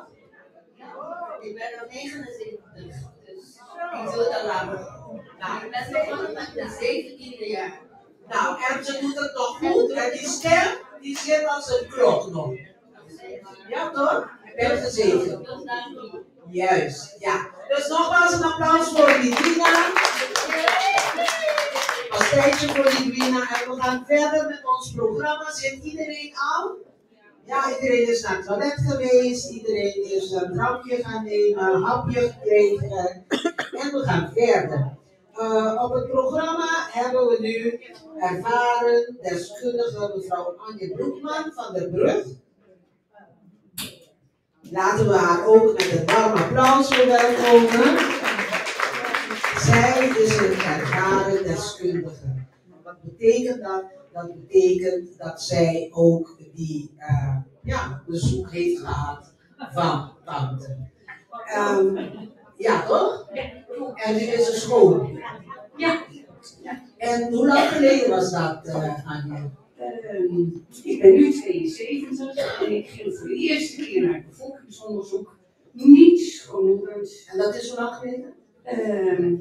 Dat is dus 20 jaar geleden. 20 jaar geleden. Toen was je 55, net. Ja. Mensen, houden we het even rustig, dat we goed kunnen luisteren en niet afgeleid worden van de gesprekken. Want we gaan nu het verhaal van Anje horen. Anje, er is meestal een leven voor en na, hè? Ja. Hoe was je als jonge dame? Ik heb mijn jeugd doorgebracht in Leeuwarden, in Groningen, in Friesland. En ben naar Den Haag gekomen. Ik heb altijd in het Juliana Kinderziekenhuis gewerkt als kinderverpleegkundige. Ik heb een hele lieve man. Ik heb 2 prachtige dochters. En ik had eigenlijk een heel fijn, goed, mooi leven. Ik heb veel vrijwillig gewerkt voor de kerk. En ik had het heel erg naar mijn zin. Dus je bent gelovig? Ja. Oké. En dan ineens ga je naar de... heb je verleden in je familie met mensen met... Ja, hij is altijd voorgehouden, een heel lief nichtje. Die had een zoontje gekregen en de borstvoeding lukte niet. En toen bleek dat dus borstkanker te zijn. En Annelies is altijd het voorbeeld van dapper, flink doorzetten. En die heeft het dus heel jong gekregen. Ja. En heeft hij het overleefd? Ja. Goddank. Die leeft nog? Ja. Oké. En bij jou, je ging een bevolkingsonderzoek doen? Ja. Ik weet het nog precies, het was herfstvakantie. Ik zou wat leuks doen met de dochters. We zouden naar Amsterdam, naar het Madame Tussauds Museum, en een leuke boottocht maken. Dus ik ging daar naartoe. Ik was kerngezond. Ik weet nog, er hing een spiegeltje op borsthoogte. En ik dacht, nou, van het wel best voorbij. Dus, en ook, hier staan dus ook vrouwen voor dat spiegeltje, bij wie later borstkanker wordt ontdekt. Maar ik was daar helemaal niet mee bezig. Ja. En toen ben je naar de bevolkingsonderzoek geweest? Ja, en toen kreeg ik een week later een brief. En misschien herkennen jullie dat. En dat wil ik toch even zeggen. Ik voel me een beetje een vreemde eend in de bijt. En toch voel ik me ook heel erg met jullie verbonden. Want we hebben allemaal dat meegemaakt, denk ik. Die angst, die zorg, die ongerustheid van hoe moet het allemaal. Dus ik voel me heel erg verbonden, dat wilde ik nog even zeggen. Mensen, ik hoor nog geroezelmoes. Lijken we even een beetje zacht houden, zodat we ook naar Anje kunnen luisteren? Ja, Anje. Ja, en we hadden het over... Dat je kan het nog herinneren? Ja, dat... toen kreeg ik een week later de brief. En ik scheurde hem open, ik las hem zo, mevrouw Broekman, geboortedatum, goed volgend jaar, of over 2 jaar hoeft u pas terug te komen. Dat verwachtte ik te lezen. Maar er stond dus iets heel anders. Ik dacht, ik moet het beter lezen. En toen stond er dus dat er vermoedens waren, dat ik onmiddellijk contact op moest nemen met de huisarts. En dat was de volgende dag en de dag daarna kwam ik bij dokter Merkens in het Haagse ziekenhuis. En toen was het flink fout begonnen. Ik kwam ook helemaal niet in aanmerking voor een borstbarende operatie. Het was meteen en wat gaat dan door je lijf? Ik heb ontzettend gehuild. Ik heb alleen maar geroepen in die spreekkamer. Ik wil niet dood, ik wil niet dood. Ik heb 2 prachtige meisjes en ik heb nog zoveel plannen. Er klopte niks van. Ik wilde verder. Ik was vooral heel erg bang. En hoe was de reactie van de familie? Ja, die leefden enorm mee. Die waren heel liefdevol. En ook mijn collega's in het ziekenhuis en familie. En ik heb een ontzettend lieve man, die heeft me heel erg gesteund. Dus daar was ik wel heel erg blij om. Want je gaat een tunnel in en die is zo zwart en zo donker.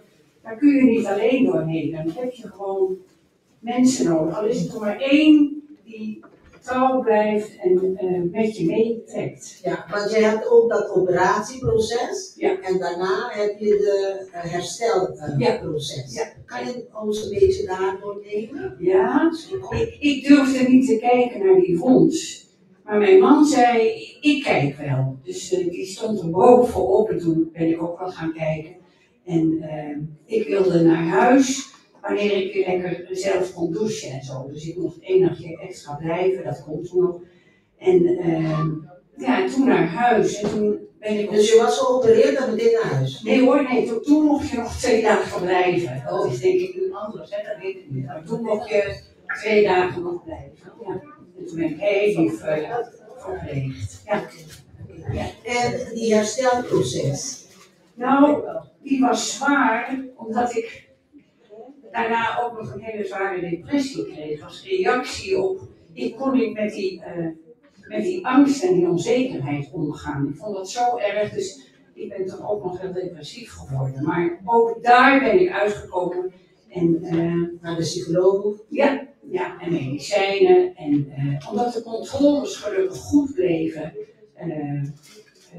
ging toch weer een beetje de zon schijnen. En kreeg ik ook weer hoop van, waarom zou ik niet tot de gelukkigen behoren die mogen overleven. En u zei dat de operatie toen geen borstbesparing was? Nee. Dus ze hebben de hele borst weggehaald? Ja. En hebt u daarna een reconstructie gedaan? Of nee, prothese? dat is ook nog een verhaal. Mijn chirurg drong daar heel erg op aan. Van doe dat nou. En dan, dat vertelde de oncoloog, de chirurg ook, van vrouwen zijn dan minder bezig met borstkanker. Ik weet niet of dat helemaal klopt, maar goed. Ik kwam in aanmerking, ik mocht niet afvallen, want ze moesten genoeg vet hebben. En ik was een hele goede kandidaat. En ik voor reconstructie? Ja, voor zo'n reconstructie. En dan echt vanuit het buikvet, zie je, heel ingewikkeld. En toen weet ik nog, we hadden toen een hele lieve hond, daar wandelde ik mee. En de kamperfoelie bloeide, die ruikt zo lekker.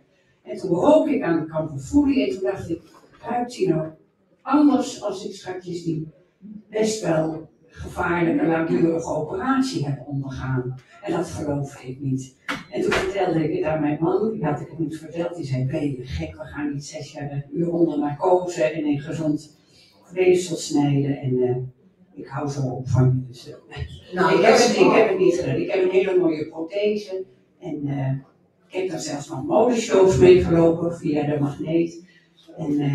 Maar dat zijn hele persoonlijke keuzes. Ik denk ook wanneer je jonger bent, dat je heel graag weer 2 borsten hebt. Dat begrijp ik heel erg goed. Dat moet iedereen die afweging zelf maken. Ja. Heb je nog een tip of heb je een advies voor mensen hier? Blijf niet alleen, want je kunt het niet alleen. Ik ben toen met een hele lieve vriendin, die zei we gaan zwemmen. Ik zei zwemmen. En toen ben ik naar de magneet gegaan, ik heb een pikzwart zwempakken uitgezocht. En toen ben ik elke week gaan zwemmen. En dan kon ik aan haar ook alle, kennen jullie die uitdrukking, broodjes aapverhalen. Hè? Dan was de Roland was toen in opspraak en kip mocht je niet eten en dat soort kul. Ik ben ervan overtuigd dat er ook een hele grote pechfactor in het krijgen van borstkanker zit. Het valt me altijd op dat het hele zachte, zorgzame vrouwen zijn die het krijgen. En je kunt nog zo goed eten en bescheiden en met mate roken en drinken en alles en sporten. Maar er is ook gewoon een pechfactor. En ik heb altijd gezegd, niet zozeer waarom heb ik het gekregen. Ik dacht dat ik echt al genoeg had meegemaakt, maar blijkbaar vond ik dit er nog bij. Maar ik heb altijd wel gedacht, door mij krijgen 6 andere vrouwen het niet. En blijkbaar kan ik het, dus we gaan ervoor. En Nou denken jullie misschien, ja, die mevrouw heeft makkelijk praten. Nou, ik heb echt wel wat meegemaakt. En ik ben dankbaar en zielsgelukkig dat ik het heb mogen overleven. En dat ik er zo goed voor sta. Maar nogmaals, zoek iemand op. Al is het je buurvrouw of wanneer je het vertelt dat je het hebt, hoor je in hele korte tijd heel veel vrouwen die zeggen, ja maar ik heb het ook gehad en ik heb het ook gehad. En dat helpt zo, het weten dat we allemaal met een litteken zitten, groot of klein, en dat je het echt niet alleen hoeft te doen. Er is ook nog een prachtig inloophuis in Wateringen. Mag ik dat ook nog zeggen? Ja. Het is vaak zo dat na een tijdje de omgeving zegt van, nou moet je het ophouden. Je bent toch schoon?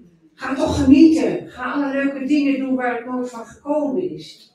Maar zelf ben je nog lang niet klaar. Je wilt nog zo graag je herinneringen vertellen en hoe moeilijk het was en hoe verdrietig.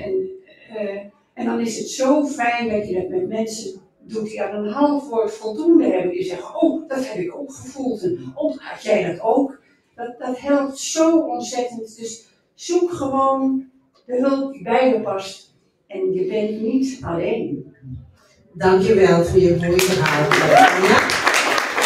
Ja, er is een vraag in de zaal. Nou, kijk eens. Een kleinigheidje van Charlie. Er is een vraag voor jou, Anja. Is er ook nog een angst van dat er een celletje misschien ergens verdwaald terugkomt? Mijn man die zegt altijd als ik weer voor controle ga, oh, het gaat goed, het is vast goed. Maar ik ben ook een heel klein beetje bijgelovig en als er dan in het kamertje wordt geroepen, datzelfde kamertje van toen, dan denk ik, oh, gaat dit dan wel goed? Ja, ik weet ook dat je geen garantie hebt naar borstkanker. Dat het zomaar kan, dat het veel later toch terugkomt. Dus dat geldt. Ik heb, dat schijnt zo, net zoveel kans te maken als iedereen om het nog verkeerd te krijgen. Dus ja, je leeft nooit meer helemaal wolkeloos. Maar je moet het wel opzoeken. Je kunt niet je leven lang als een warmvogeltje blijven zitten, want dat schiet niet op. Stel je voor dat je al is er maar één mooi jaar hebt, dan ga je dat niet laten bederven door bang te zijn. Maar je kunt nooit meer helemaal, dat had ik zeker in het begin, als ik een hoesje had, of een vlekje had, of met poepen was er wat, dan dacht ik, oh, zit het daar ook. En dat duurt een hele tijd voordat ik weer een beetje vertrouwen heb. Maar ik ben me heel erg bewust, het kan me weer overkomen. Maar ik wil niet dat die angst mij leven opbouwt. Dat u wegblijft. Ja, dat hoop ik bij iedereen. Ja. Dankjewel, Anja. Dankjewel. We willen meteen naar voren roepen Lisette Abrahams van Centrum Marieke. En zij gaat een beetje praten over nazorg en ondersteuning. Oh, ik zit dichtbij. Ja hoor. Ja. Hallo allemaal. Dankjewel dat ik hier mag zijn. Mijn naam is Lisette Abrahams en ik werk bij Centrum Marieke. Het Centrum Marieke, Anja noemde het net heel kort, is een plek in het Wateringse Veld. Eigenlijk gewoon in een woonhuis tussen alle andere rijtjeshuizen in. Voor mensen die geraakt zijn door kanker. En geraakt zijn, dat zijn helaas heel veel mensen. Dus we zijn er niet alleen voor mensen die zelf kanker hebben of hebben gehad. Maar ook voor naaste partners, familieleden, vrienden. Maar ook voor nabestaanden, voor mensen die een partner of een geliefde zijn verloren. En we proberen met z'n allen een warm huiselijke plek te creëren voor iedereen die daar behoefte aan heeft. En we hebben een heel groot team aan hele lieve en leuke vrijwilligers. Hiervoor zit ook Annie, zij is ook een vrijwilliger bij ons, die zich voor deze mensen, voor jullie inzetten. En we proberen eigenlijk een warme, veilige plek te zijn, om even naartoe te komen, een kopje koffie of thee te drinken. Als je er behoefte aan hebt, een gesprekje te voeren of even je hart te luchten. Want niet iedereen vindt het fijn om bijvoorbeeld geliefden of je kinderen of je partner daar de hele tijd mee te belasten. En dan is het juist heel fijn dat er een plek is met mensen die dat heel graag van jou willen horen en jou willen steunen. Ook al kom je 20 keer en vertel je 20 keer hetzelfde verhaal, dat is helemaal niet erg. Dat kan gewoon altijd bij ons bij Centrum Marieke. Naast dat je tijdens onze inloop gewoon kan binnenlopen, hebben we ook allerlei activiteiten. En die activiteiten zijn eigenlijk bedoeld voor ontspanning en ontmoeting. Je kan bijvoorbeeld denken aan sportieve activiteiten zoals wandelen, we hebben yoga, qigong hebben we ook. En we hebben ook, wat is dat? Ja, dat is een hele goede vraag. Dat kan eigenlijk degene die dat geeft beter vertellen. Maar het komt eigenlijk meer op, het is een soort van lichte vorm van tai chi. Dus het is heel ontspannen, bewegen. Er komt ook meditatie bij kijken. En voor heel veel mensen is dat heel erg fijn om een beetje tot rust te komen, maar toch ook te bewegen. En dat kan je bij ons iedere week doen, op woensdag. Ook hebben we massages, wat natuurlijk heel ontspannend is. Creatieve activiteiten zoals schilderen. We hebben af en toe ook bijvoorbeeld happy stones schilderen. Of we proberen allerlei leuke activiteiten te organiseren. Ook aan de hand van waar de mensen behoefte aan hebben. Maar we organiseren ook informatieve bijeenkomsten dus over een bepaald thema. Bijvoorbeeld deze maand hebben we een bijeenkomst over chemobrein. We hebben ook wel eens bijeenkomsten over vermoeidheid. Of dingen waar je tegenaan loopt als je ziek bent of ziek bent geweest. En moeten mensen betalen om deze dingen bij te wonen? Dat is een hele goede vraag. Voor sommige activiteiten vragen we een bijdrage. En dat zijn dan vooral activiteiten waar we benodigdheden voor nodig hebben. Bijvoorbeeld schilderen of yoga. Want we hebben bij ons allemaal yogamatjes. We hebben dekentjes, we hebben kussentjes. Maar bijvoorbeeld wandelen of een schrijfworkshop of een informatiebijeenkomst is altijd gratis. En binnenkomen lopen is ook gratis. Dus je kan gewoon komen wanneer we open zijn. En er is altijd iemand waar je mee kan praten van onze vrijwilligers of andere gasten. Om even een ervaring mee te delen. Maar wat ik altijd heel belangrijk vind om te benadrukken is, het is niet, we hebben we hebben gelukkig niet de hele dag de zakdoek bij de hand. Het is vooral heel leuk en gezellig. En je kan ook gewoon komen voor te klagen over dat je kind de kamer niet heeft opgeruimd, of over het weer, of gewoon voor de gezelligheid. Dus het hoeft er niet per se over te gaan. Maar jij ziet er zelf hartstikke jong uit om zo'n activiteit te organiseren. Ja. Heb jij zelf de ervaring met de ziekte? Ik zelf heb geen kanker gehad, of ik heb geen kanker. Ik heb wel een chronische ziekte, dus ik weet wel hoe het is om ziek te zijn. Maar ik heb vooral veel mensen om me heen gehad die kanker hebben of hebben gehad. En dat is wat ik ook in het begin zei. Helaas zijn we bijna allemaal geraakt door kanker. Of het dichtbij is of iets verder weg. Je kent er altijd wel iemand. En bij de een, die gaat er anders mee om dan de ander. De een heeft heel veel behoefte aan om dat te delen met anderen. Of helemaal even te uiten. En daarvoor zijn wij eigenlijk. Je zegt dat jij een chronische ziekte hebt. Dus die mensen die geen kanker hebben, die andere ziektes hebben, die zijn ook welkom bij jullie? Over het algemeen zijn we er specifiek voor mensen die geraakt zijn door kanker. Natuurlijk, als je heel veel behoefte hebt aan lotgenotencontact, zullen we niet zeggen van nou, heb je het wel of heb je het niet? Dat gaan we sowieso niet vragen. En ja, iedereen is wel geraakt, uiteindelijk. Dan word ik een beetje benieuwd, hè? Want jij zegt je hebt een chronische ziekte en jij zorgt voor anderen met een ziekte. Hoe ga jij om met jouw tekortkoming, kunnen we dat zo zeggen, toch? Ja, een goede vraag.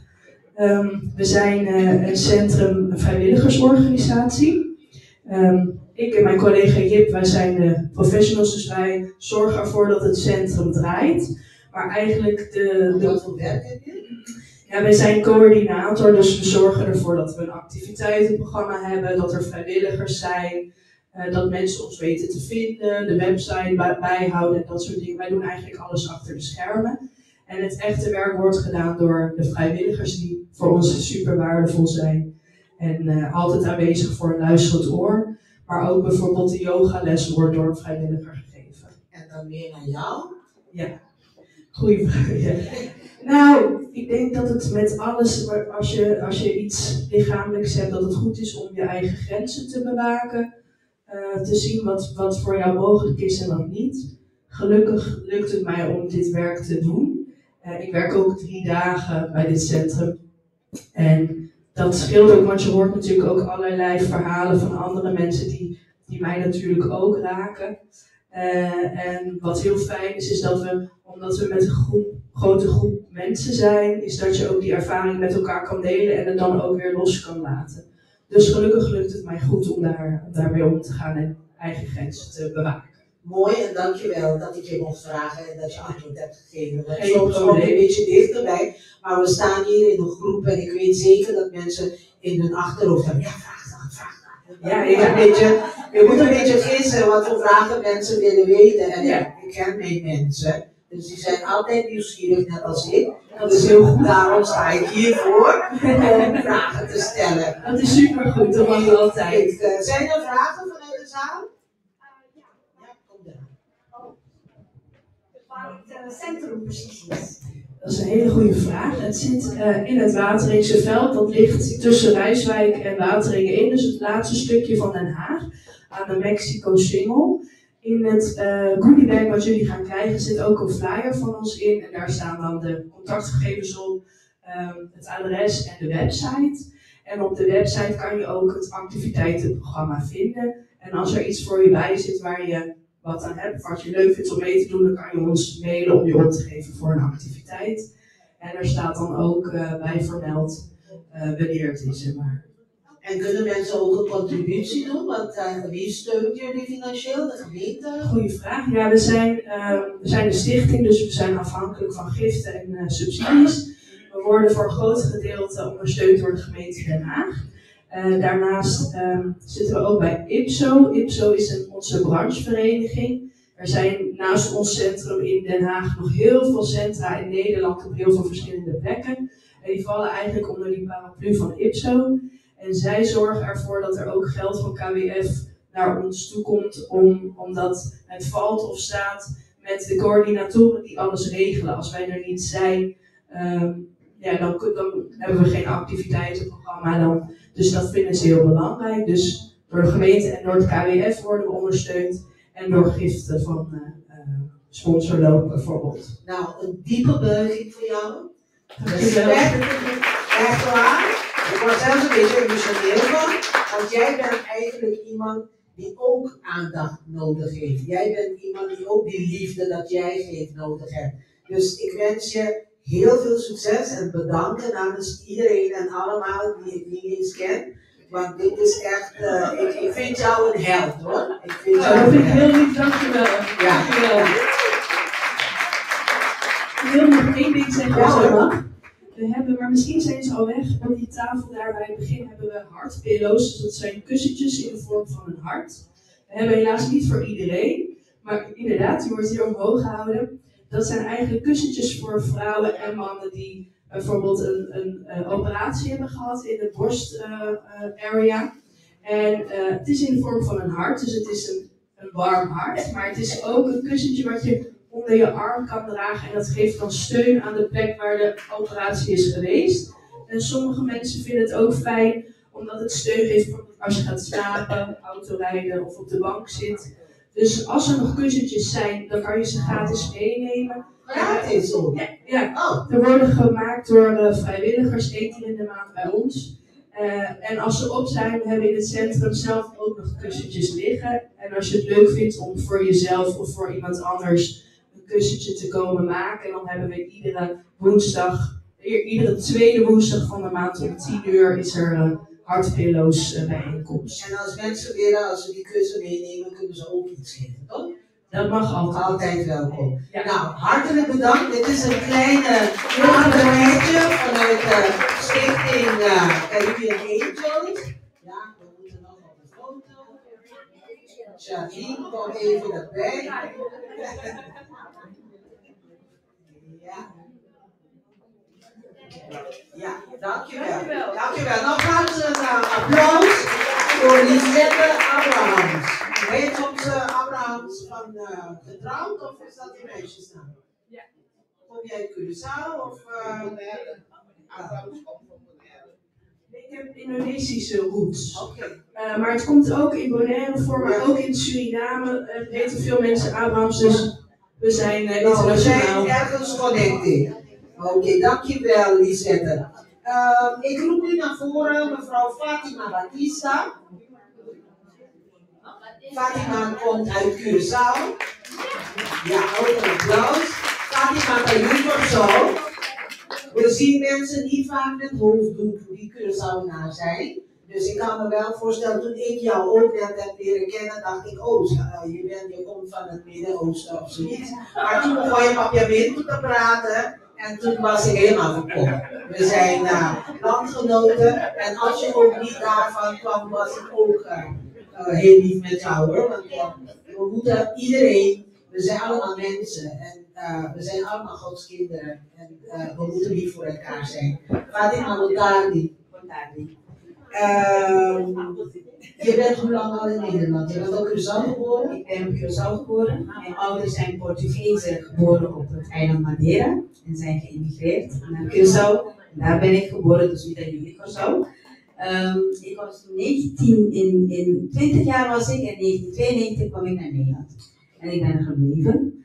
Ik heb het gevoel dat ik nu meer in Nederland heb gewoond dan Curaçao. Pero sim mi papiamento, so deve ser quando niet usa el idioma. Je bent Batista. Ben je getrouwd Batista? Of Nee, dat is mijn meisjesnaam. Oké. Nou, mijn partner, het vader van mijn kinderen, is van Tunesië. Tunesië hoort weer bij Noord-Afrika. Ik heb me bekeerd tot de islam. Ik kom me goed in die geloof, dus ik heb me bekeerd. Maar dat is de uiterlijk wat je ziet veranderen, maar van binnen ben je hetzelfde. Het is alleen een andere levenswijze heb je dan. En vandaar de hoofddoek. Als mensen mij zien, kijken ze vreemd, want ze zien Batista, denken ze eerst Frans of Spaans. Maar nee, het is een gewone Portugese naam. En ik hoefde mijn naam niet te veranderen. Want vaak als bekeerling, vaak veranderen ze hun naam naar een andere naam. Maar dat hoefde ik niet te doen. Dus ik ben gewoon Fatima. Heb je kinderen? Ja, ik heb 3 kinderen. Je ziet er heel jong uit.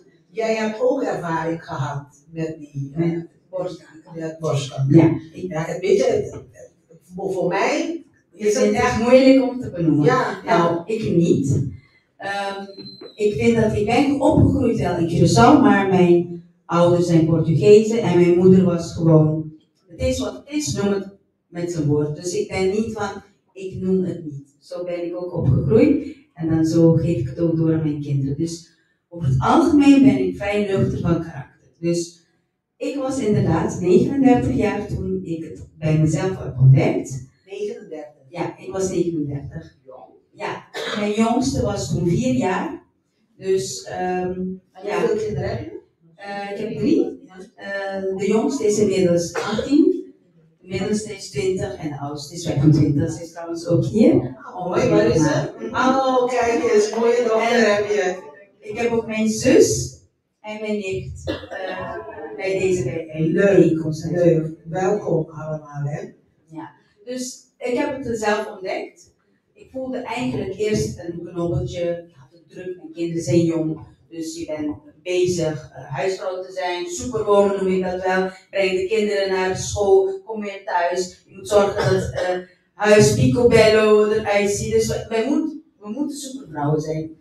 In Nederland is het alsof dat is wat je moet zijn. Alles moet picobello. En je cijfer jezelf weg als vrouw. Dus ik had het gemerkt hier naar de huisarts. Hey, je bent nog te jong, nee, je bent gezond, nee. Ga naar je periode, naar je menstruatie, weer controleren. Nou zeg je dat aan iemand die het druk heeft, die daarnaast ook in de thuiszorg werkte. Dus bijbaantje. Dus ja, ik had het te druk. Maar op een zaterdag in 2011 voelde ik een pijnstraling van de rechterborst naar de oksel. En ik dacht, hè, wat rare pijn. Toen ik ging voelen, voelde ik een tweede knobbel. En dan dacht ik, fout, dit is niet goed. Want in principe, kanker doet geen pijn. Maar misschien was het voor mij wel gelukkig dat ik het had gevoeld, dan gaf ik het meer aandacht. Nou, ik ben naar de huisarts en ze zag dat ik me zorgen maakte. Ik zei nee, ik geef je een verwijzing voor mammografie. Nou, heb ik een afspraak gemaakt. Ik wist toen dat het in de middag was. Ze hebben een mammografie gedaan en daarna zeiden ze ja, we willen een echografie maken. Nou, echografie dus, dat ze dus met de echo gaan even kijken. En ja, ze keek ook gelijk bij de oksel. En ze zei ja, we moeten wel punctie doen. We moeten cellen eruit. Punctie, om te gaan kijken om bij de patholoog naar het laboratorium te sturen. Nou, een dag later, ik weet nog, het was dinsdagmiddag, woensdagochtend en ik werk. En aan het schoonmaken, het huis van iemand die ik moest schoonmaken, belt mijn huisarts. Weet u, je hebt een afspraak donderdag in het ziekenhuis. Oké. Waar gaat het over? Ja, daar hoor je het wel. Ik ben mijn huisarts, je kan niet zeggen waarover het gaat. Maar zo ben ik ingesteld, benoemen. Ik wil het horen. Maar goed, ik zei geen probleem, ik ga wel donderdag naar het ziekenhuis. Dat was het Westeinde. En daar kreeg je te horen van ja, mevrouw, u heeft borstkanker. Oh, oké. En waar is het gevonden? Bij de oksel of bij de borst? Nou, bij beide plekken. Oké. Ik ben nog steeds nuchter. Goed. Nou, omdat je het bij de oksel ook hebt, betekent dat we misschien dat je op meerdere plekken in je lichaam, dus je moet nog een onderzoek doen. PET-scan noemden ze het. Nou, een PET-scan die dan ik helemaal in Gouda moest gaan laten doen. Dus ik dacht, oké, hoe doe ik dat? Want ik ben niet echt mobiel met auto. Toen kon ik geen auto rijden. Mijn kinderen moeten naar school. Die afzoek moet op het moment dat men schikt. Nou, ik dacht, mijn zus, die heeft auto. Die gaat me brengen naar Gouda. En we gaan samen die onderzoek doen. Ik weet niet gelijk wanneer het was. Maar vrij snel, als er sprake is van kanker, ga je zo in een molen. Dus je gaat van afspraak naar afspraak. Want eerst moeten ze precies weten wat het is. En hoe was de opvang thuis? Je man? Mijn man was op dat moment in het buitenland. Maar vrij snel, nou ja, ik wilde niet gelijk mijn kinderen zeggen voordat ik precies weet hoe wat waar. Dus ik heb mijn zus wel in vertrouwen genomen. Want zij moet natuurlijk weten dat ik naar het ziekenhuis moet helemaal ingehouden voor een onderzoek. Een onderzoek die niet zo, ja, je moet heel lang stilzitten, je krijgt infuus, je moet gaan werken en dan ga je zo onder een apparaat en dan kunnen ze zien of er sprake is van uitzaaiing of niet. Nou, gelukkig was dat niet zo, maar ze zei, nou wat ik zeg, ik kreeg gelijk te horen dus dat ik geopereerd ga worden, dat ik een behandeling krijg, dat ik bestraling ga krijgen en chemo. En nou, zo is het ook gegaan. Dus ik weet dat ik toen 6 of 7 oktober, dat was mijn operatie. En in mijn geval moest ik dan wel mijn hele borst weg. Omdat, ja, ik heb nogal kleine borsten. En dan zei de arts van, ja, als je 1/3 borst houdt, kan je er niks mee. Dus weet je dat je het helemaal eraf. En dan kun je misschien gaan denken of je borstreconstructie wil. Dus zo is het gegaan. En ja. Heb je nog een vraag? Ja, heb je reconstructie gedaan? Nee. Ik heb het wel overwogen, maar in mijn geval kreeg ik snel te horen.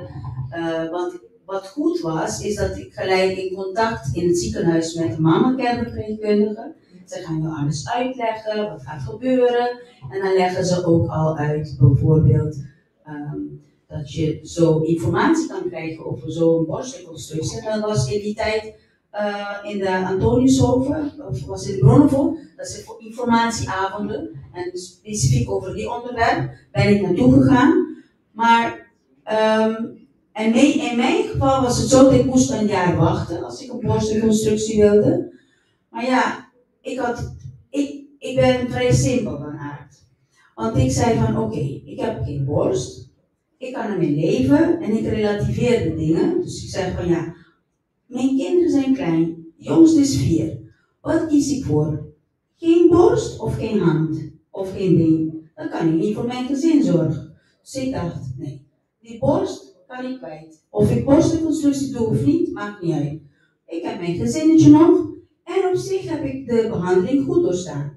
En ik had een hormoongevoelige soort borstkanker. Dus op zich ging het goed. En ik had het ook weer druk. Dus ik zei, ik hoef niet zo'n gecompliceerde operatie, borstreconstructie, waar ik misschien een strak iets moet aandoen. En je man had ook geen probleem mee? Nee, hij had geen probleem mee. Hij zei, kijk, accepteer je hoe je bent. In paradijs tref je je borst terug. En dat zijn de echte mannen, hè? Dus een applaus voor die mannen. De man van Anja ook. Want soms kan je man jou heel klein maken, hè? Met bepaalde commentaren. En hoe was het thuis met de kinderen, huishouden? Want ik zie en ik hoor je, ja, kinderen naar school brengen, huis schoonmaken. En nou, ik kreeg steun van mijn schoonmoeder. En natuurlijk ook van mijn zus. Dus ik kreeg wel steun. Dat is wel zo. En nu ben je schoon? Ik ben schoon, want ze zeggen ik heb het niet. Ik ga elk jaar de gezonde borst controleren. En dan kijk naar de oncoloog, kijkt gewoon of ze wat raars voelt. Maar ik ben schoon. Alleen, je hebt nooit garanties. Dus wat Anja herken ik ook. Eigenlijk heb je geen garanties. En als je inderdaad vraagt, maar waarom ik? Artsen zeggen gewoon, u heeft gewoon pech. Want 1 op de 7 vrouwen krijgen het in Nederland. En die kijken niet of naar je gezond leeft, of rijk bent, of arm, of wat voor huidskleur je bent. Als het voorgeschreven staat dat je het krijgt, dan krijg je het. Het is wat ik vaak zie, want ik ben ook een vrijwilliger, voorlichter bij Stichting Mama Rosa. Ik ben erin gerold als lotgenoot om erover te praten, want het doet goed om je ervaring te delen met andere vrouwen die hetzelfde hebben meegemaakt. Want je krijgt een klik. Je kan dingen zeggen, oh, heb jij ook last van die opvliegers? Dan zeggen ze, ja. Dus je hebt een klik met ze, want je kan erover praten. En er zijn vrouwen die dan gewoon de ziekte niet omarmen en er weer bovenop komen. Er zijn vrouwen die dan allerlei dingen op internet gaan zoeken. Of ze zijn jaren bij de psycholoog, wat ook mag, want iedereen vult het zelf in. Maar ergens vind ik ook, het komt in je leven omdat je het aan kan. Doe er wat mee. Dus ik ben bij Stichting Mama Rosa en ik ben de training gevolgd om ook voorlichting te geven. En ik geef vrouwen voorlichting van hoe ze zelf kunnen voelen en iets ontdekken die ze dan daarmee naar de huisarts kunnen. Want stel dat ik zou wachten tot mijn 50ste om die bevolkingsonderzoek te krijgen. Dat kan misschien niet. En neem jouw lichaam serieus. Alles wat je voelt betekent iets. Leef niet je leven als een kip zonder kop, wat ik wel eens doe, want ik heb het druk met van alles, maar neem je lichaam serieus, neem tijd voor jezelf, ontspanning, rust. Doe jij dat? Nou, als ik het hoor, is er geen rust, geen ontspanning. Ik ben er niet goed in, maar ik ben altijd een bezige bij. Het zit in het aard van het beestje. Ja, maar je bent happy. Je bent gelukkig met wat je doet, kan ik me voorstellen. Maar ik geef je nu een beetje advies. Denk altijd aan jezelf eerst. Dat klopt. En hou van jezelf eerst. En denk aan jezelf eerst. Want daarna kan iedereen de informatie en alles van jou krijgen. En ik heb een advies voor jullie allemaal. Ik hoorde Charlene ook daarnet zeggen, waarom ik? Ik vraag nooit waarom ik, goddank. Ik vraag altijd, wat moet ik hieruit halen? Wat moet ik hieruit leren?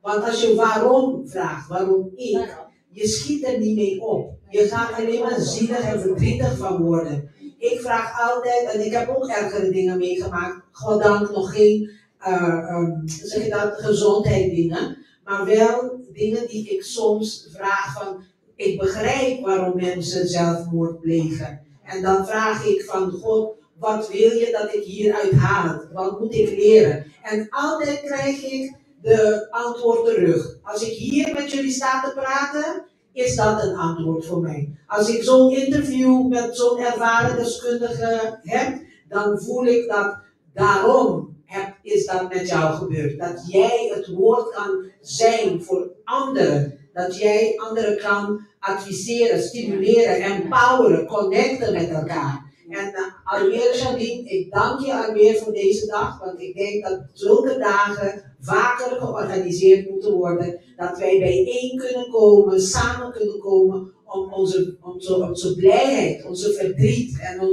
onze zorgen met elkaar te delen en elkaar te steunen en met elkaar te connecten. Want het is heel erg triest als je je alleen voelt.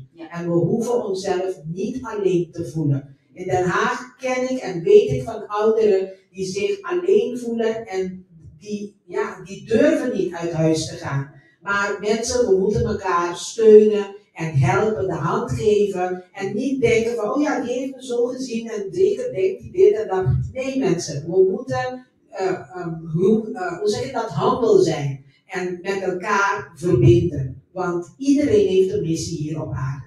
En soms weten we niet wat onze missie is, maar we voelen het wel. Dus praat het, geef het en krijg terug. Want liefde, als je het geeft, je krijgt het zeker terug. Zeker. Ja. Heb je nog een advies? Heb je nog iets dat je wil kwijt met het publiek? Ja, toch wel even. Ik geef dus voorlichtingen over dit onderwerp. Ik informeer vrouwen en iets meer makkelijker Nederlands zeg maar dan de artsen die er waren. 13 november geef ik dus bij Stichting Marieke voorlichting. En het is ook voor deze doelgroep, dus Antilliaanse doelgroep. En ik zou zeggen, ga gewoon en stel je vragen. Zie meer doen. Ja. Zonder angst. Zonder angst, ja. Zonder bang te zijn dat mensen iets van jou gaan weten en zo. Wat moeten we schuilen? Wat hebben we te verbergen? Ja, ik bedoel, ja, het is alleen maar mooi als we met elkaar praten. Dankjewel, Fatima. Applaus voor Fatima. Oké, Fatima, je krijgt ook een aardigheid vanuit de stichting.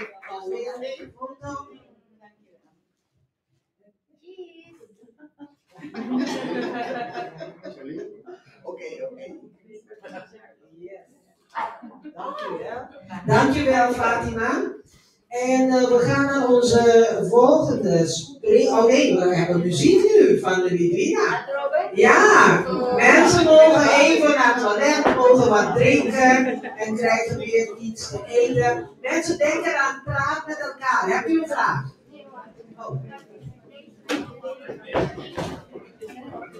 Deze week is de week van de eenzaamheid. Kijk eens, en ik heb het net over gehad. De week van de eenzaamheid is de week die nu komt. Zijn er activiteiten hier in Den Haag, als u dat wil? Wilt u even komen vertellen? Als bij open jaar gaan we woensdag een loop. En we hebben gelukkig heel mooi weer. Maar ik weet dat het deze week tegen de eenzaamheid is en dat er verschillende organisaties wat organiseren. Oké, zeker bij Wayaka weten ze daar meer van, toch? Wayaka weet alles. Als je iets wil weten, moet je bij Maritza zijn. Ze kan streng zijn, maar wel heel lief. Yes! Mensen denken aan jullie kunnen nu even met elkaar mingelen, praten. Lidwina, wat gaan jullie doen? Wat ga je zingen nu? Cielito lindo. De Spaans sprekende mensen zijn weg?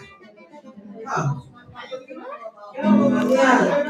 Ja, dus iedereen spreekt met één, maar was niet fout bedoeld hoor. Applaus voor Lidwina.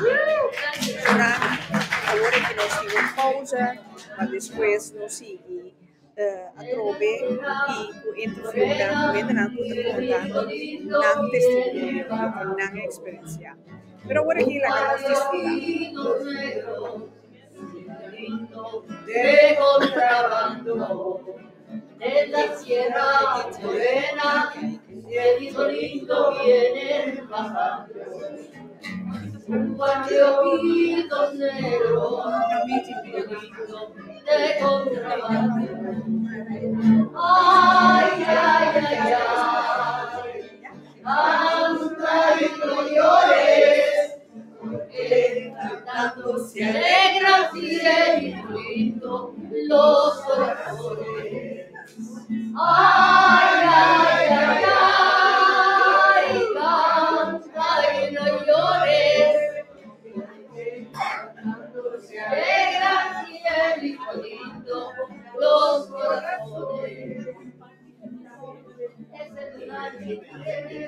cielito lindo, junto a la boca. No se lo des a nadie, lindo, y a mí me toca. Es el lugar que tienes, cielito lindo, junto a la boca. No se lo des a nadie, lindo, lindo, y a mí me toca. Ay, ay, ay, ay, canta y no llores, porque cantando se alegran, cielito lindo, los corazones. Ay, ay, ay, ay, canta y no llores, porque cantando se alegran, cielito lindo, los corazones.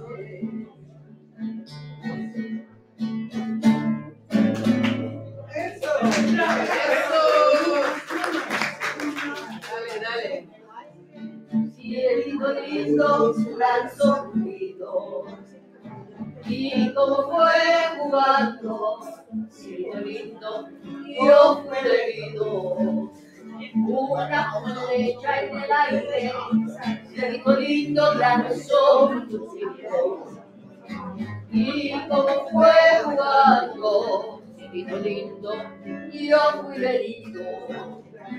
Ay, ay, ay, ay, cante y no llores, porque cantando se alegran, cielito lindo, los corazones.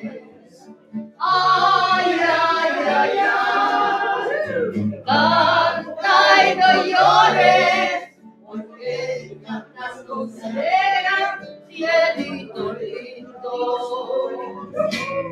los corazones.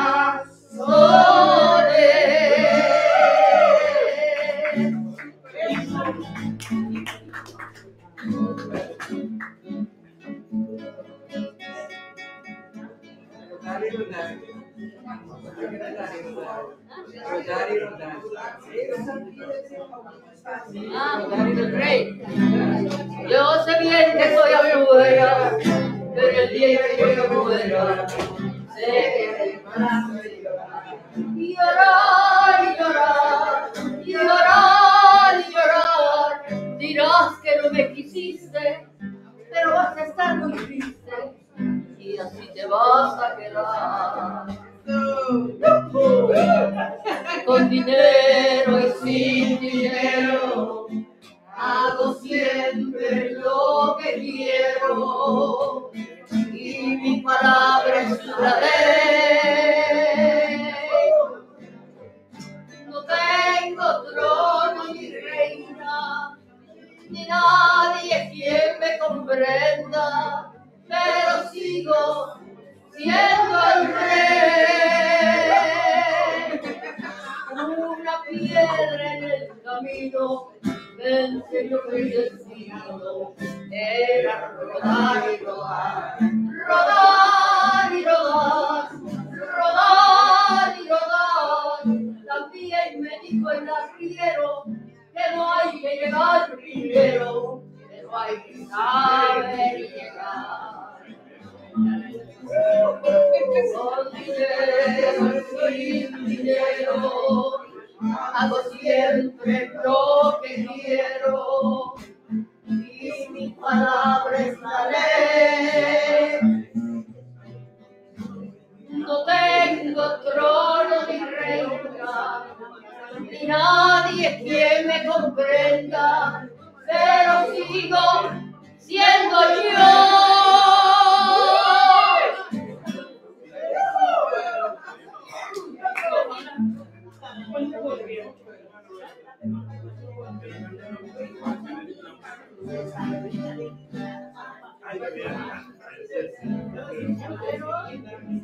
Decía amor apasionado, anda todo el colorado por volver.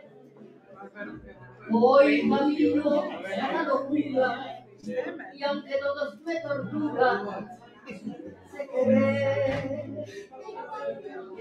Nos dejamos hace tiempo, pero llegó el momento de perder. Tú tenías mucha razón, le paso al corazón y me muero por volver. Y volver a tus brazos otra vez.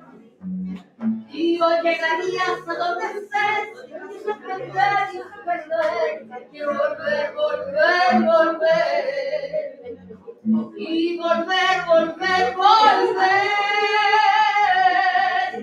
tus brazos otra vez. Llegarías a donde estés, y se perder, quiero volver. Este amor apasionado anda todo alborotado por volver. Hoy camino a la locura, aunque todo me tortura, sé querer. Nos dejamos hace tiempo, pero me llegó el momento de perder. Tú tenías mucha razón, le hago caso al corazón y me muero por volver.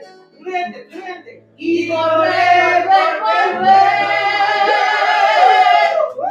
tus brazos otra vez. Y hoy llegaré hasta donde estés, yo sé perder, quiero volver. Y volver a tus brazos otra vez. Y hoy llegaría hasta donde estés, yo sé perder. Quiero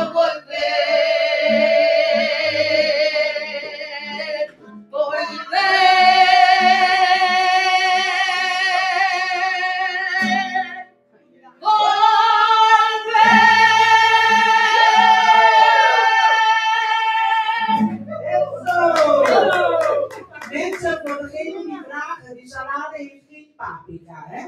Zijn er mensen die nog meer vragen hebben? Wat die salade inhoudt? Nee, heeft geen paprika. Nou, Lidwina. Super. Super. Je bent nog niet klaar, hè? Nee, je hebt nog... je hebt nog een paar minuutjes. Een paar minuutjes. Ja. Iets Nederlands.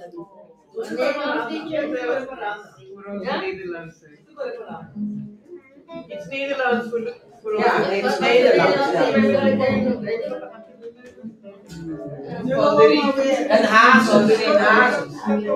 Nee, een hazel. Een Nederlands liedje. Wie?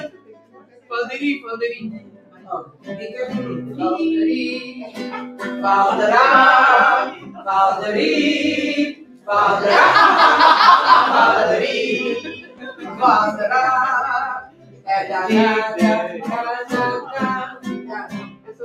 Zomerdag, zat ik op een terras met je aan. Zomerdag, in zonnig Amsterdam. Een meelwoord, verscholen in het gras voor jou. Zij wel het mooiste lied, ik wist niet wat me kwam. Die dag, ene dag, vergeet ik in mijn leven niet. Ene dag, bewaarde jij voor mij. Hij toverslag, toen ik in je ogen zag, wist ik opeens die zomerdag gaat nooit voorbij.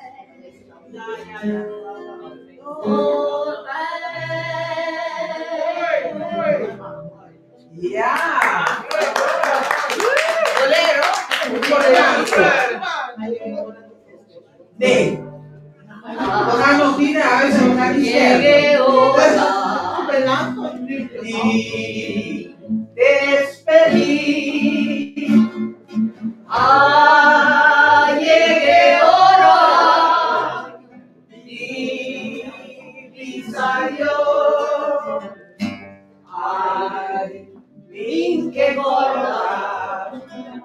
en soledad. Grité y sufrí, hizo y de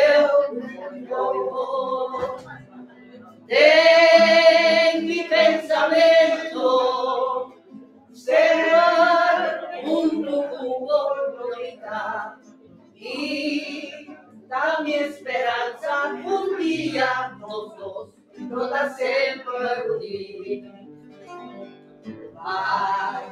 Ay, tranquilo, no llora más. Dios acompañado, adiós, mi Dushi, adiós. De mi pensamiento se fue un tubo dormita y da mi esperanza que un día los dos nos la siempre unir. Ay, tranquilo, no llora más. Dios acompañado, adiós, mi Dushi, adiós. Adiós, mi Dushi, adiós. Adiós, mi Dushi, adiós.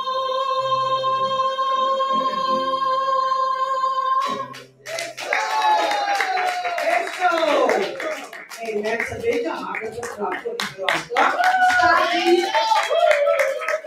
Als een klok zingen joh, die klok naar lokaal contento. Loco viaja, de mi pensamiento, lo mi viaja de mi pensamiento. Ja. Een mooi liedje. Oké mensen, dat was dus Lidwina. Nogmaals een applaus voor Lidwina. En we zijn nu bij onze mystery guest. Is onze mystery guest aanwezig? Charlie. Is onze mystery guest aangekomen? Ja. Mensen, hoe vinden jullie deze dag verlopen? Ja, hè? Voor herhaling vatbaar, hè? Yes. Wie is vandaag voor het eerst naar een activiteit van Stichting Caribbean Angels? Wie is vandaag voor het eerst bij een activiteit van Caribbean Angels? Oké, ja. En de anderen die zijn al vaker geweest. Ik wil toch deze mevrouw spreken. Kom even. Voordat wij naar onze mystery guest gaan, dat ik weet niet eens dat het er nog is. Kom even, ik haal je even uit het publiek. Of ik kom bij jou. Laat me even bij haar komen. Want, ja, nee, maar luister, je naam. Sharon Winkler. Sharon Winkler, die komt uit Curaçao. En jouw verhaal, die heeft denk ik meerdere mensen hier wel geraakt. Dat jij rondloopt met een vriendin, zo noemde je het. In mijn linkerborst. In je linkerborst. En hoe gaat het met jou? Nou, volgens mijn laatste APK-keuring, want ik moet elke 3 maanden weer gekeurd worden. En naast was het dus ook door de scans, gaat alles heel goed. Mijn vriendin, die wordt alsmaar kleiner en kleiner, maar zoals ze me al gezegd hebben, hier ook vaker gezegd. De kans dat het terugkeert, in mijn geval niet groter wordt, is er. Dus ik leef constant in die veronderstelling dat het nog niet afgelopen is. Want ik heb geen operaties gehad en heb wel 9 kilo's en nu medicijnen. En die medicijnen die doen het hartstikke goed, dus ik voel me prima. En krijg je bijwerkingen van die medicijnen? Ik kreeg het eerste, laten we zeggen, 3 maanden kreeg ik bijvoorbeeld opvliegers en dat soort dingen. Maar dat zijn hormonen, hè? Dus je gaat En echt denken van, ik ben de jong. Maar wel niet zwanger raken. Nee. Ik vraag het gewoon, want dat kan misschien, hè? Denk je dat? Ja, die kinderen al. Maar we zijn de wereld nog niet uit, hè? Maar het is wel zo, ik vind deze soort evenementen heel belangrijk. Want kanker is niet alleen voor jezelf, hè. Je hele gezin heeft ermee te maken. En voor mij was het bij de kinderen zo. 2, die konden er goed mee omgaan. En 2, de wereld was kapot. En dan voel je jezelf ook een beetje schuldig, want dat komt door jou. Maar als je erover praat, nu weten zij, ik ben in de behandeling elke 3 maanden en het gaat nog steeds goed. Laten we afkloppen, maar je moet het niet proberen zoals die mevrouw het al zei, het alleen doen. Want alleen kom je er niet uit. Het is echt een zware weg daar naartoe. Want weten jullie dat de chemo ook mis kan gaan? Mijn allereerste chemo heb ik een allergische reactie gekregen. En mensen, dat is niet prettig. Dan voel je overal pijn. Je kan niet praten. Je voelt alsof je gaat stikken. Gelukkig hebben ze gezien op tijd dat het niet goed ging. Hebben ze de chemokraam een beetje lager gezet. En toen ging het goed. Maar dat betekende dat ik elke dinsdag 4,5 uur moest zitten aan dat ding. Het is echt geen pretje. Maar ik ben er nog steeds. En mijn vriendin ook. Dus we gaan er gewoon voor. Maar die wordt kleiner elke keer. Ja, dat is zo. Die wordt kleiner. Goeie. En hoe lang ben je al bezig?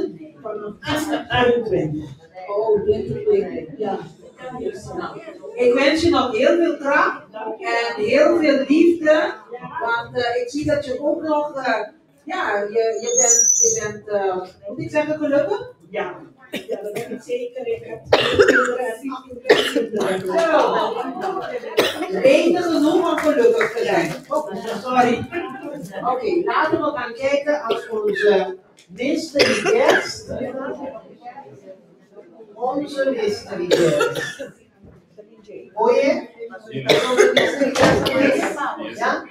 Komt ie, wat moet ik doen? Moet ik je voorstellen? Ja, gewoon zeggen. Ja, gewoon voorstellen. Oké, moet ik zijn naam zeggen? Nee. Nee, oké. Mensen, laten we met een warm applaus onze mystery guest verwelkomen. Nou, en jullie hebben net zo laten natuurlijk nog even hartelijk klappen.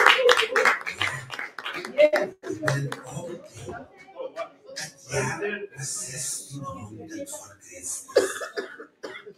Toen werd ik voor het eerst ontdekt. Ja, ik ben een altijd, sinds het begin van de tijden. Door de jaren heen dwaalde ik rond. Ik vloog met de wind mee en daalde hier op aarde. Nu sta ik voor jou en het verbaast me enorm dat je boos bent op mij. Dit is niks persoonlijks. Ik heb je niet bewust gekozen uit een grote menigte.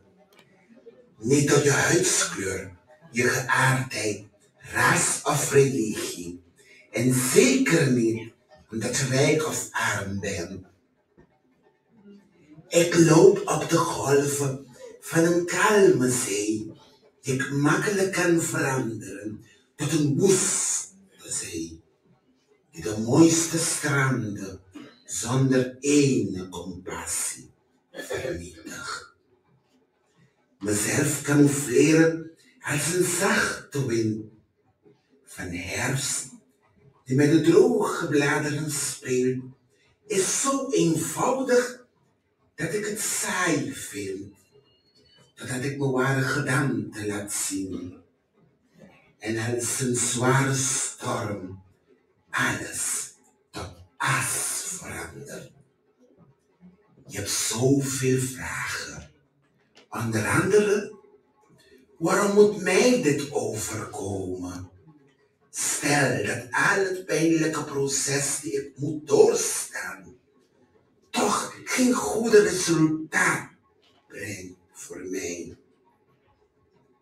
Hoe moet ik mijn geliefdes aankijken, zonder dat er tranen van leed over mijn wangen zullen rollen? Mocht ik niet meer zijn, wie gaat voor mijn katten en honden zorgen? Met hetzelfde of meer liefde dat ik het doe. Ze zullen door het raam naar buiten staren, naar de deur blijven kijken, wachtend op mij, terwijl dat ik nooit meer thuis kom. Blijf gewoon rustig. Stop. Je medelijden naar mij is niet nodig. Je woorden vermomd in een jas van troost kan je meenemen naar het vergetenvallei. Je bent de zwarte slang die uit de duisternis is gekronkeld. De beest die het pad opent voor de komst van de dood. Wie ik nu op dit moment verban en verbrand met de vuur van de liefde en hoop. Ik breek je duistere krachten met de roos des levens die bloeit in de tuin van mijn mooie herinneringen die jij nooit van mij kan wegnemen. Met liefde en hoop ben ik beschermd met de roos des levens.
Nou, mooi. Mensen, dit is George, hè?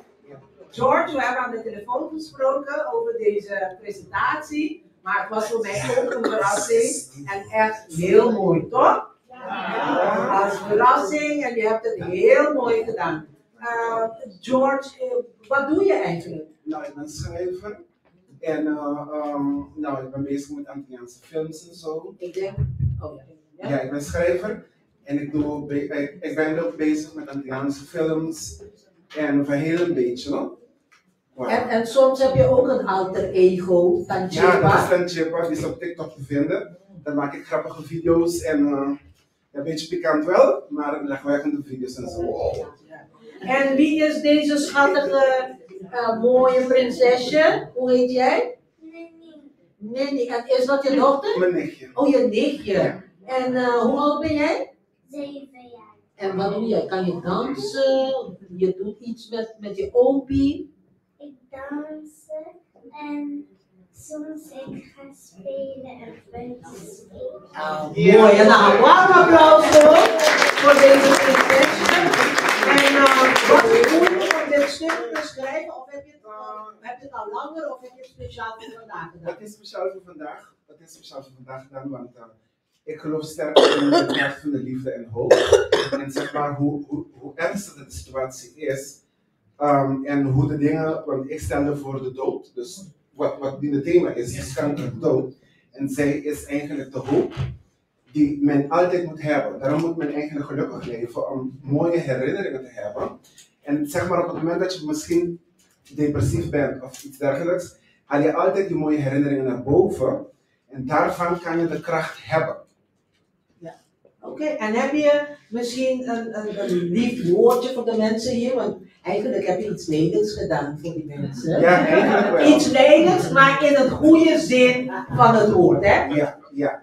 Wat ik kan zeggen is dat altijd gewoon hoop te hebben. Dus liefde voor de medemens, liefde voor je naaste. En blijf altijd geloven dat het goed komt. Maakt niet uit hoe de situatie eruit ziet. Blijf gewoon geloven en het komt goed op een gegeven moment. Yes, dankjewel George. Ga je toch iets doen of is dit? Oké, mensen, een warm applaus voor George. Oh, maar er is een vraag voor jou hier. George, ja? Je symbool van een roos. Wat stelt die roos voor? Roos is in de spirituele wereld is de roos de sterkste bloem eigenlijk. Hè? En het stelt voor een nieuw begin. Het stelt voor creatie en liefde eigenlijk. Hoe kom je aan die idee van die roos? Nou, Waarom? Waarom? Want ik weet, een rode roos stelt voor je ziel. Klopt. En je komt met de roos daar. Ja, klopt. De idee kwam omdat ik dus zeg maar over deze thema, dus de ziekte eigenlijk, de kankerziekte. En het idee kwam eigenlijk naar voren met de roos eigenlijk, want in de spirituele wereld, want ik ben ook heel erg spiritueel. In de spirituele wereld is de roos eigenlijk de sterkste bloem. Ja. En het betekent eigenlijk groei, het nieuwe begin. In principe, het leven, de dood bestaat niet eigenlijk. Nee. Het is gewoon een doorgang en daarom heb ik gekozen voor het roos. Nou, heel mooi. Dankjewel George, je blijft even rondlopen. Ja, maar je gaat omkleden. Nou, een applaus ook voor de kleintje. Yes. We hebben nu een filmpje. Kom je die zetten? Denk eraan mensen straks bij de... Ja, ik denk dat jullie al die goodiebags hebben gehad, want ik zie die tafel heen. Oh. Ja, die goodiebags heb je allerlei informatie, onder andere denk ik van jouw stichting, van Mama Rosa en van andere dingen, stichting Caribbean Angels ook. En denk eraan, zometeen gaan jullie ook wat lekkers krijgen, het eten, maar het eten is niet gratis. Je moet wel iets voor geven, is een tientje. En dat is voor de KWF, voor onderzoek van kanker. Ja? Dus mensen, een beetje grabbelen in de portemonnee. Kunnen mensen ook pinnen, Charlene? Kunnen mensen ook pinnen? Ja. QR-code. Of een QR-code. Want ik weet, tegenwoordig lopen mensen niet zo graag met los geld in de portemonnee. Dus... kan je een tikkie of een tikkie sturen voor mensen, dat de mensen kunnen meedoen. Een tikkie is een €50. Ja. Zonder tikkie. Ja, oké. Dus ja, laten we maar naar die video kijken van Stichting Mama Rosa. Boa noite. Três anos passados, a constatar borstkanker, zeker me estava dando tempo.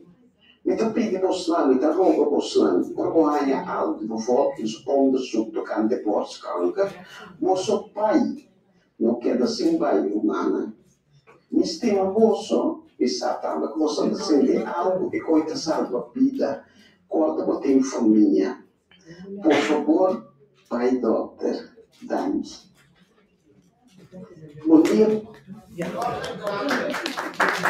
Ja, dat was kort en krachtig.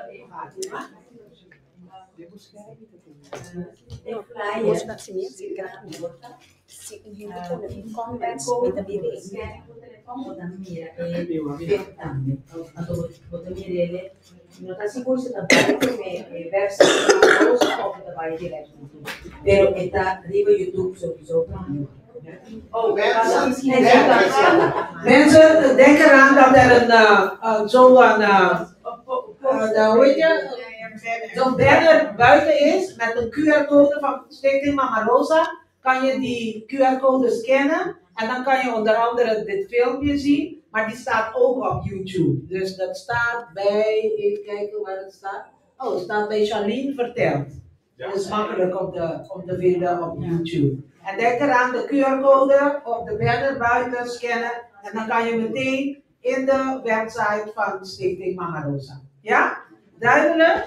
Oké, mensen, zo zijn we ook aan het einde gekomen van deze zaterdagmiddag gezellig tussen onsjes. Ja, we hebben een zware thema behandeld vandaag, maar we gaan naar huis, denk ik wel, met heel veel kracht, heel veel informatie en met de wil om iets te betekenen voor iemand anders. Namens Stichting Caribbean Angels, ik weet niet als Charlene nog iets te zeggen heeft.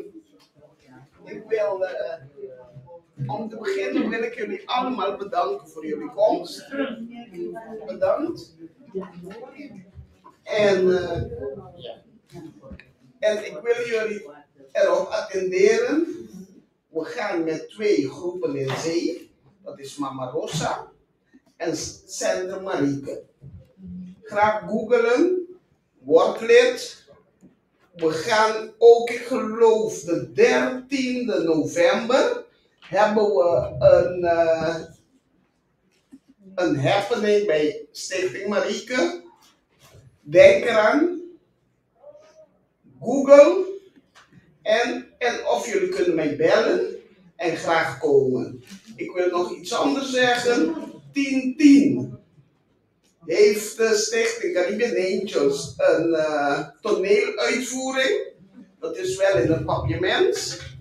Maar persoonlijk vind ik iedereen die een toneel wil zien, wat voor taal het ook is, kan je het volgen. Ik was vroeger toneelschrijver, nu niet meer, ietsje minder. Maar, oh ja! Wil je wat vragen?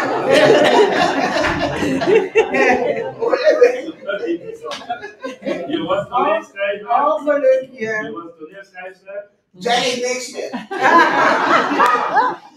Dus 10 oktober hebben we in Vajantla, Vajant Theater, hebben we een toneelvoorstelling van een groep Antilliaanse mensen, vrouwen. En die groep heet Romana Poronchita. Oh ja. En niet te vergeten, 25 oktober. Amare, amare, amare. Here we come. Denk aan 25 oktober. Je zit er al in. Amare voor ons en voor jullie allemaal. Vrijwilligersmarkt. Denk eraan zeggen wat het is. Hè? Vrijwilligersmarkt is het. Het is een Caribische markt en we zijn op zoek naar vrijwilligers. Er zijn verschillende stichtingen, verenigingen die willen we hebben namelijk vrijwilligers nodig. Zonder vrijwilligers wordt het heel moeilijk. Dus denk eraan, kom, meld je aan.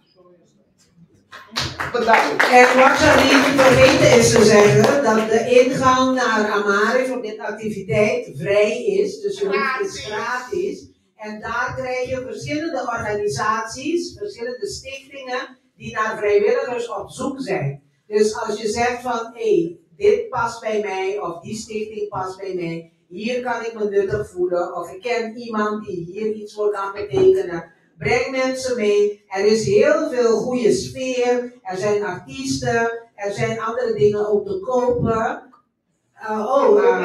Pika Pika die is er ook. Ga je ook live uitzenden?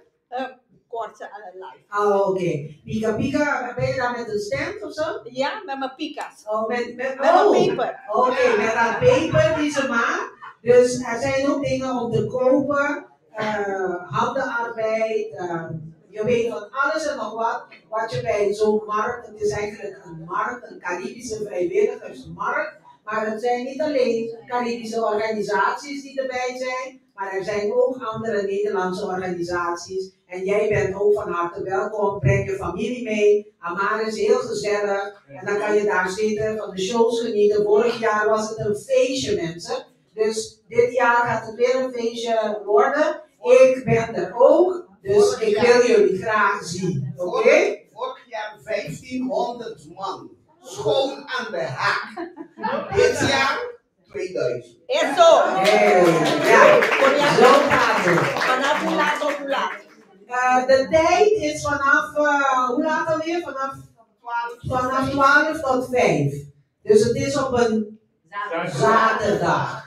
Dus je bent van harte welkom. In Papiamento zeggen we mond-op-mond reclame, Umboga Bisa Otro. En dan zien we elkaar daar en gaan we een leuke feestje bouwen. Oké? Dankjewel voor jullie komst. Ik ben Gloria Kamal. Dankjewel aan Rita van Pika Pika. De kijkers op YouTube, op Facebook, overal. Dankjewel aan DJ Oye, die altijd bij is. Is ook een gedeelte geworden van de familie van Stichting Caribbean Angels. Alle vrijwilligers die mee hebben gedaan. Mensen in de keuken, mensen die hebben gekookt. Mensen bij de deur.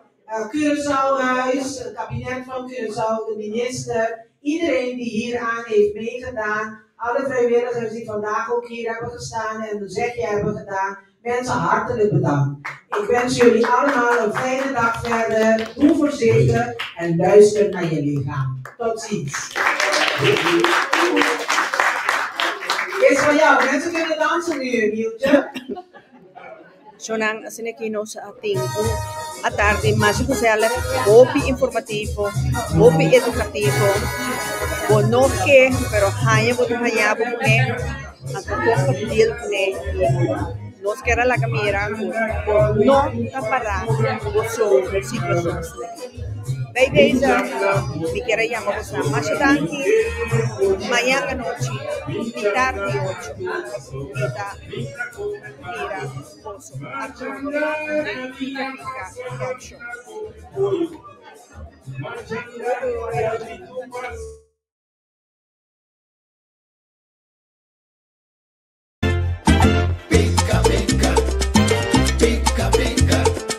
Daqui o bolso assim mira outro pica pica currida. Pica pica currida, aqui não tem protocolo, não saca mira. Pica pica currida. Pica pica, pica pica. Pica pica currida, aqui não tem protocolo, não saca mira. Pica pica currida. Sonang tema yang Dios